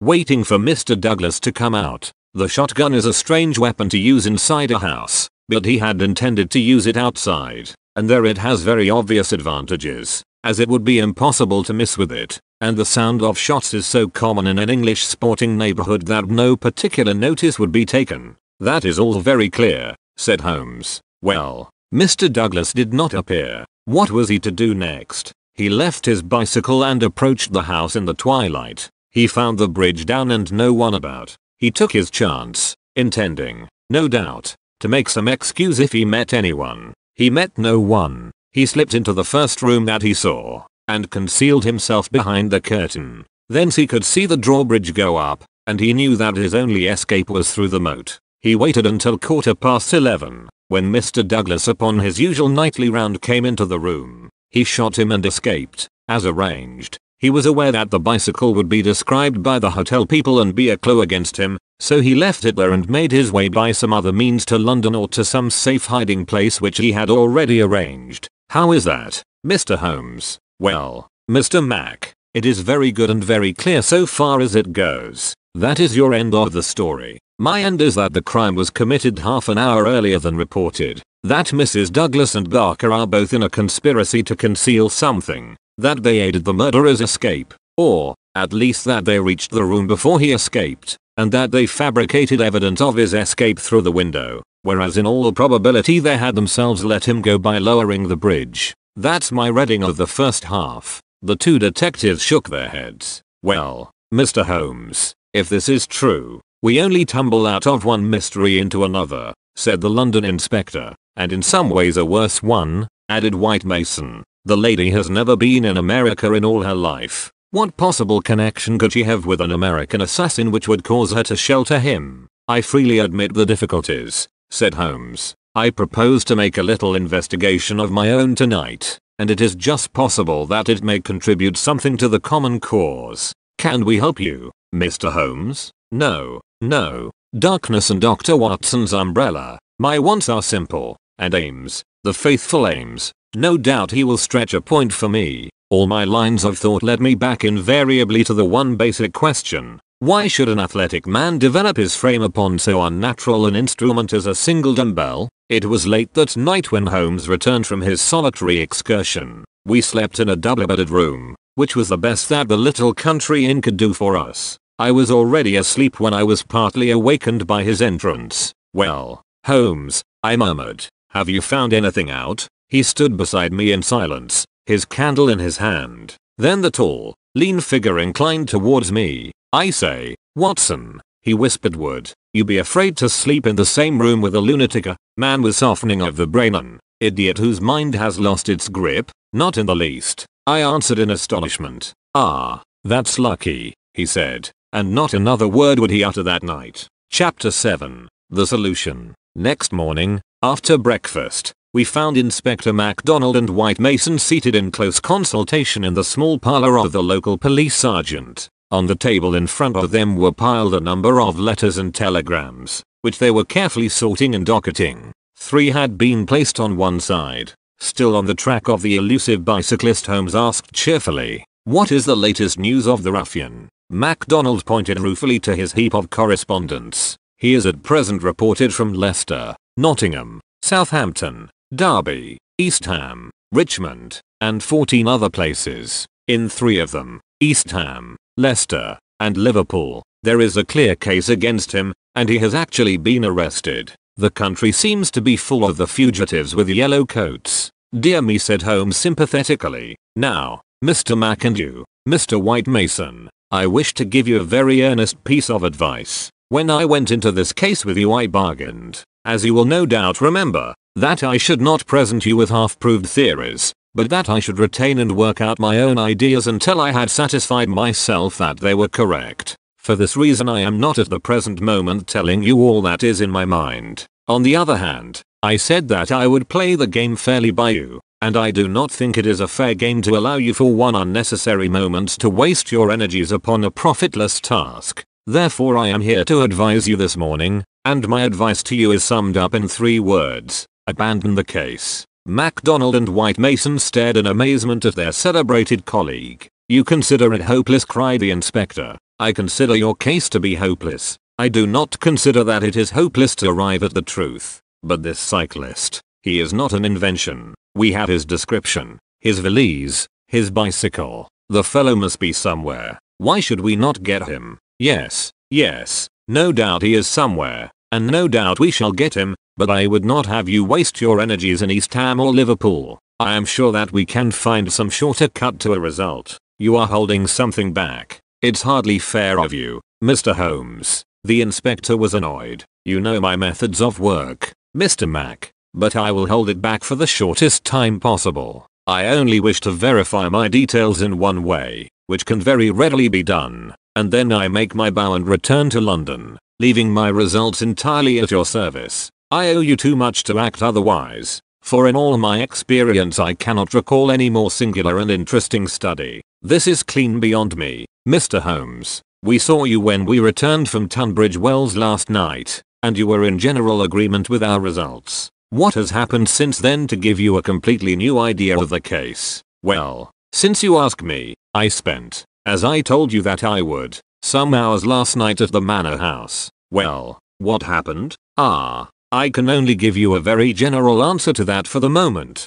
By the way, I have been reading a short but clear and interesting account of the old building, purchasable at the modest sum of 1 penny from the local tobacconist. Here Holmes drew a small tract, embellished with a rude engraving of the ancient manor house, from his waistcoat pocket. It immensely adds to the zest of an investigation, my dear Mr. Mac, when one is in conscious sympathy with the historical atmosphere of one's surroundings. Don't look so impatient, for I assure you that even so bald an account as this raises some sort of picture of the past in one's mind. Permit me to give you a sample. Erected in the 5th year of the reign of James I, and standing upon the site of a much older building, the Manor House of Birlstone presents one of the finest surviving examples of the moated Jacobean residence. You are making fools of us, Mr. Holmes. Tut, tut, Mr. Mac. The first sign of temper I have detected in you. Well, I won't read it verbatim, since you feel so strongly upon the subject. But when I tell you that there is some account of the taking of the place by a parliamentary colonel in 1644,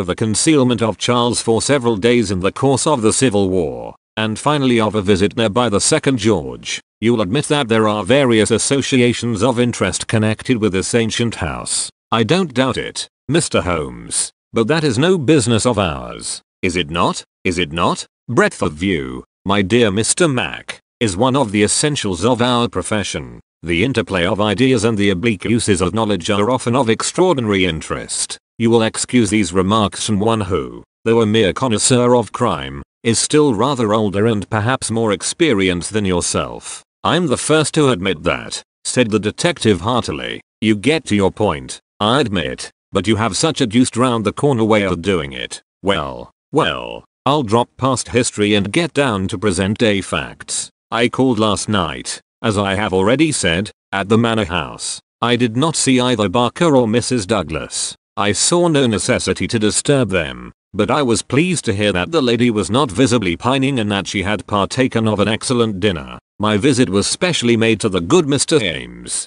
with whom I exchanged some amiabilities, which culminated in his allowing me, without reference to anyone else, to sit alone for a time in the study. What? With that I ejaculated. No, everything is now in order. You gave permission for that, Mr. Mac, as I am informed. The room was in its normal state, and in it I passed an instructive quarter of an hour. What were you doing? Well, not to make a mystery of so simple a matter, I was looking for the missing dumbbell. It has always bulked rather large in my estimate of the case. I ended by finding it. Where? There we come to the edge of the unexplored. Let me go a little further, a very little further, and I will promise that you shall share everything that I know. Well, we're bound to take you on your own terms, said the inspector, but when it comes to telling us to abandon the case, why in the name of goodness should we abandon the case? For the simple reason, my dear Mr. Mac, that you have not got the first idea what it is that you are investigating. We are investigating the murder of Mr. John Douglas of Birlstone Manor. Yes,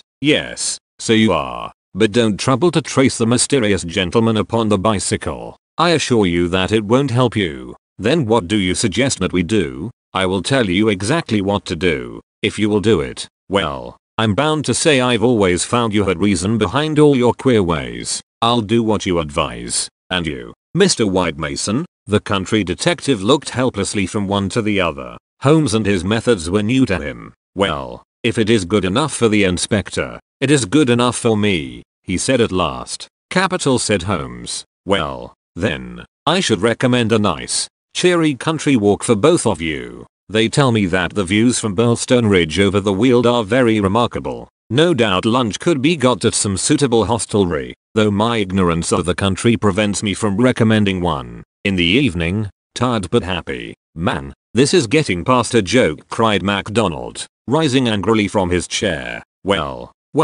spend the day as you like, said Holmes, patting him cheerfully upon the shoulder. Do what you like and go where you will, but meet me here before dusk without fail. Without fail, Mr. Mac. That sounds more like sanity. All of it was excellent advice, but I don't insist, so long as you are here when I need you. But now, before we part, I want you to write a note to Mr. Barker. Well, I'll dictate it, if you like. Ready? Dear sir, it has struck me that it is our duty to drain the moat, in the hope that we may find some. It's impossible, said the inspector. I've made inquiry. Tut, my dear sir, please do what I ask you. Well, go on, in the hope that we may find something which may bear upon our investigation. I have made arrangements, and the workmen will be at work early tomorrow morning diverting the stream. Impossible, diverting the stream, so I thought it best to explain matters beforehand. Now sign that,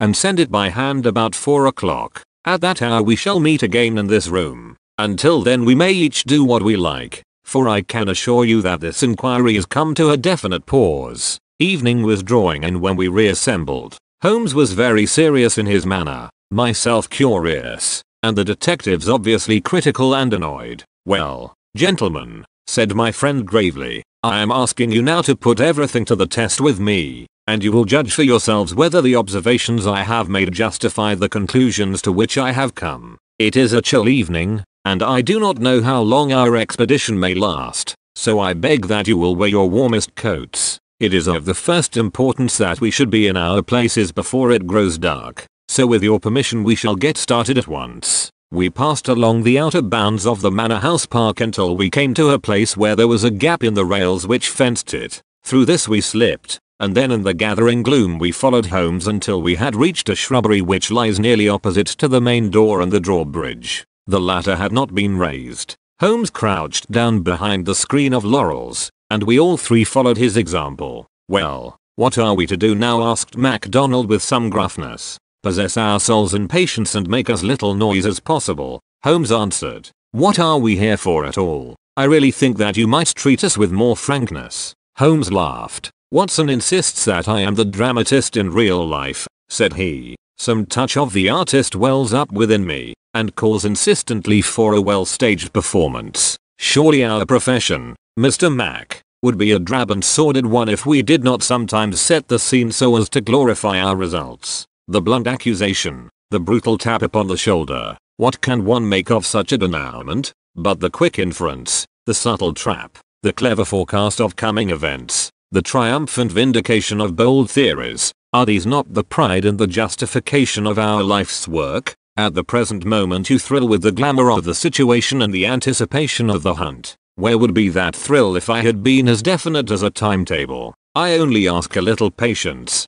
Mr. Mac, and all will be clear to you. Well, I hope the pride and justification and the rest of it will come before we all get our death of cold, said the London detective with comic resignation. We all had good reason to join in the aspiration, for our vigil was a long and bitter one. Slowly the shadows darkened over the long, somber face of the old house. A cold, damp reek from the moat chilled us to the bones and set our teeth chattering. There was a single lamp over the gateway and a steady globe of light in the fatal study. Everything else was dark and still. How long is this to last? Asked the inspector finally. And what is it we are watching for? I have no more notion than you how long it is to last, Holmes answered with some asperity. If criminals would always schedule their movements like railway trains, it would certainly be more convenient for all of us. As to what it is well, that's what we are watching for. As he spoke the bright, yellow light in the study was obscured by somebody passing to and fro before it.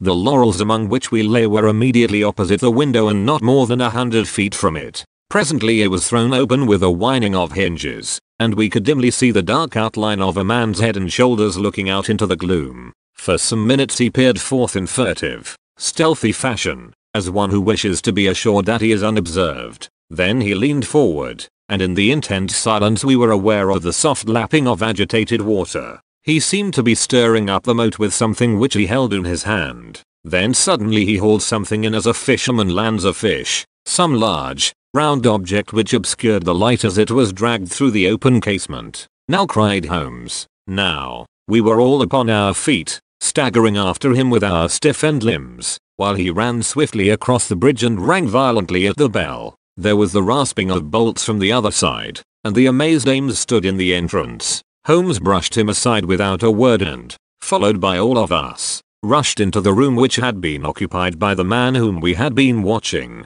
The oil lamp on the table represented the glow which we had seen from outside. It was now in the hand of Cecil Barker, who held it towards us as we entered. Its light shone upon his strong, resolute, clean-shaved face and his menacing eyes. "What the devil is the meaning of all this?" he cried. "What are you after, anyhow?" Holmes took a swift glance round, and then pounced upon a sodden bundle tied together with cord which lay where it had been thrust under the writing table. "This is what we are after, Mr. Barker. This bundle, weighted with a dumbbell, which you have just raised from the bottom of the moat." Barker stared at Holmes with amazement in his face. "How in thunder came you to know anything about it?" he asked. "Simply that I put it there." "You put it there? You?" "Perhaps I should have said replaced it there," said Holmes. "You will remember, Inspector MacDonald, that I was somewhat struck by the absence of a dumbbell. I drew your attention to it, but with the pressure of other events you had hardly the time to give it the consideration which would have enabled you to draw deductions from it. When water is near and a weight is missing, it is not a very far-fetched supposition that something has been sunk in the water.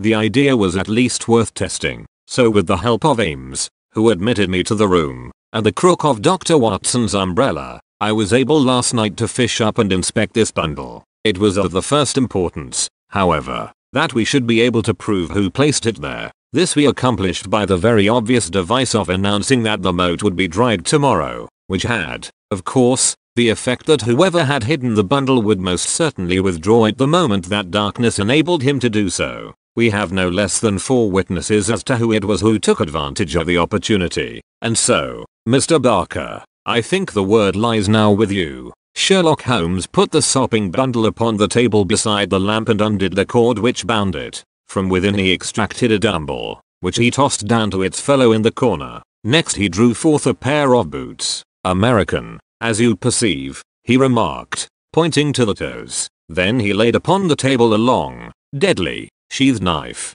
Finally he unraveled a bundle of clothing, comprising a complete set of underclothes, socks, a grey tweed suit, and a short yellow overcoat. "The clothes are commonplace," remarked Holmes, "save only the overcoat, which is full of suggestive touches." He held it tenderly towards the light. "Here, as you perceive, is the inner pocket prolonged into the lining in such fashion as to give ample space for the truncated fowling piece. The tailor's tab is on the neck. Neil, Outfitter, Vermissa, USA. I have spent an instructive afternoon in the rector's library, and have enlarged my knowledge by adding the fact that Vermissa is a flourishing little town at the head of one of the best known coal and iron valleys in the United States. I have some recollection, Mr. Barker, that you associated the coal districts with Mr. Douglas's first wife, and it would surely not be too far-fetched an inference that the VV upon the card by the dead body might stand for Vermissa Valley, or that this very valley which sends forth emissaries of murder may be that valley of fear of which we have heard. So much is fairly clear. And now, Mr. Barker, I seem to be standing rather in the way of your explanation." It was a sight to see Cecil Barker's expressive face during this exposition of the great detective. Anger, amazement, consternation, and indecision swept over it in turn. Finally he took refuge in a somewhat acrid irony. "You know such a lot, Mr. Holmes. Perhaps you had better tell us some more," he sneered. "I have no doubt that I could tell you a great deal more, Mr. Barker, but it would come with a better grace from you." "Oh, you think so, do you? Well, all I can say is that if there's any secret here it is not my secret, and I am not the man to give it away." "Well, if you take that line, Mr. Barker," said the inspector quietly, "we must just keep you in sight until we have the warrant and can hold you." "You can do what you damn please about that," said Barker defiantly. The proceedings seemed to have come to a definite end so far as he was concerned. for one had only to look at that granite face to realize that no peine forte et dure would ever force him to plead against his will. The deadlock was broken, however, by a woman's voice. Mrs. Douglas had been standing listening at the half-open door, and now she entered the room. "You have done enough for now, Cecil," said she. "Whatever comes of it in the future, you have done enough. Enough and more than enough," remarked Sherlock Holmes gravely. "I have every sympathy with you, madam, and should strongly urge you to have some confidence in the common sense of our jurisdiction and to take the police voluntarily into your complete confidence. It may be that I am myself at fault for not following up the hint which you conveyed to me through my friend, Dr. Watson, but, at that time I had every reason to believe that you were directly concerned in the crime. Now I am assured that this is not so. At the same time, there is much that is unexplained, and I should strongly recommend that you ask Mr. Douglas to tell us his own story." Mrs. Douglas gave a cry of astonishment at Holmes's words. The detectives and I must have echoed it, when we were aware of a man who seemed to have emerged from the wall, who advanced now from the gloom of the corner in which he had appeared. Mrs. Douglas turned, and in an instant her arms were round him. Barker had seized his outstretched hand. "It's best this way, Jack," his wife repeated. "I am sure that it is best. Indeed, yes, Mr. Douglas," said Sherlock Holmes. "I am sure that you will find it best." The man stood blinking at us with the dazed look of one who comes from the dark into the light. It was a remarkable face, bold grey eyes, a strong, short-clipped, grizzled moustache, a square, projecting chin, and a humorous mouth. He took a good look at us all, and then to my amazement he advanced to me and handed me a bundle of paper. "I've heard of you," said he in a voice which was not quite English and not quite American, but was altogether mellow and pleasing. "You are the historian of this bunch. Well, Dr. Watson, you've never had such a story as that pass through your hands before, and I'll lay my last dollar on that. Tell it your own way, but there are the facts, and you can't miss the public so long as you have those. I've been cooped up 2 days, and I've spent the daylight hours, as much daylight as I could get in that rat trap, in putting the thing into words. You're welcome to them, you and your public. There's the story of the Valley of Fear. That's the past, Mr. Douglas," said Sherlock Holmes quietly. "What we desire now is to hear your story of the present." "You'll have it, sir," said Douglas. "May I smoke as I talk?" "Well, thank you, Mr. Holmes. You're a smoker yourself, if I remember right, and you'll guess what it is to be sitting for 2 days with tobacco in your pocket and afraid that the smell will give you away." He leaned against the mantelpiece and sucked at the cigar which Holmes had handed him. "I've heard of you, Mr. Holmes. I never guessed that I should meet you. But before you are through with that," he nodded at my papers, "you will say I've brought you something fresh." Inspector MacDonald had been staring at the newcomer with the greatest amazement. "Well, this fairly beats me," he cried at last. "If you are Mr. John Douglas of Birlstone Manor, then whose death have we been investigating for these 2 days, and where in the world have you sprung from now? You seem to me to come out of the floor like a jack-in-a-box." "Ah, Mr. Mac," said Holmes, shaking a reproving forefinger, "you would not read that excellent local compilation which described the concealment of King Charles. People did not hide in those days without excellent hiding places, and the hiding place that has once been used may be again. I had persuaded myself that we should find Mr. Douglas under this roof. And how long have you been playing this trick upon us, Mr. Holmes?" said the inspector angrily. "How long have you allowed us to waste ourselves upon a search that you knew to be an absurd one?" "Not 1 instant, my dear Mr. Mac.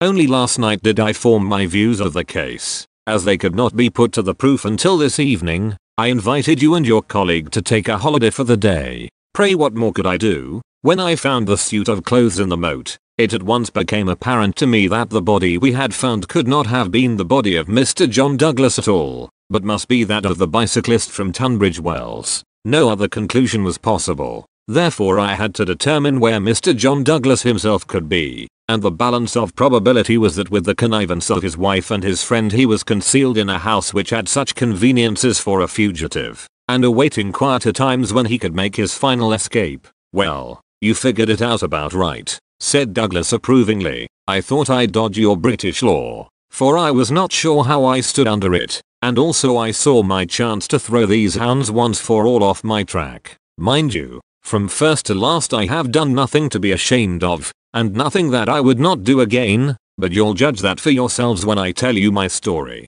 Never mind warning me, Inspector, I'm ready to stand pat upon the truth. I'm not going to begin at the beginning. That's all there. He indicated my bundle of papers, and a mighty queer yarn you'll find it. It all comes down to this, that there are some men that have good cause to hate me and would give their last dollar to know that they had got me. So long as I am alive and they are alive, there is no safety in this world for me. They hunted me from Chicago to California, then they chased me out of America. But when I married and settled down in this quiet spot I thought my last years were going to be peaceable. I never explained to my wife how things were. Why should I pull her into it? She would never have a quiet moment again, but would always be imagining trouble. I fancy she knew something, for I may have dropped a word here or a word there, but until yesterday, after you gentlemen had seen her, she never knew the rights of the matter. She told you all she knew, and so did Barker here. For on the night when this thing happened there was mighty little time for explanations.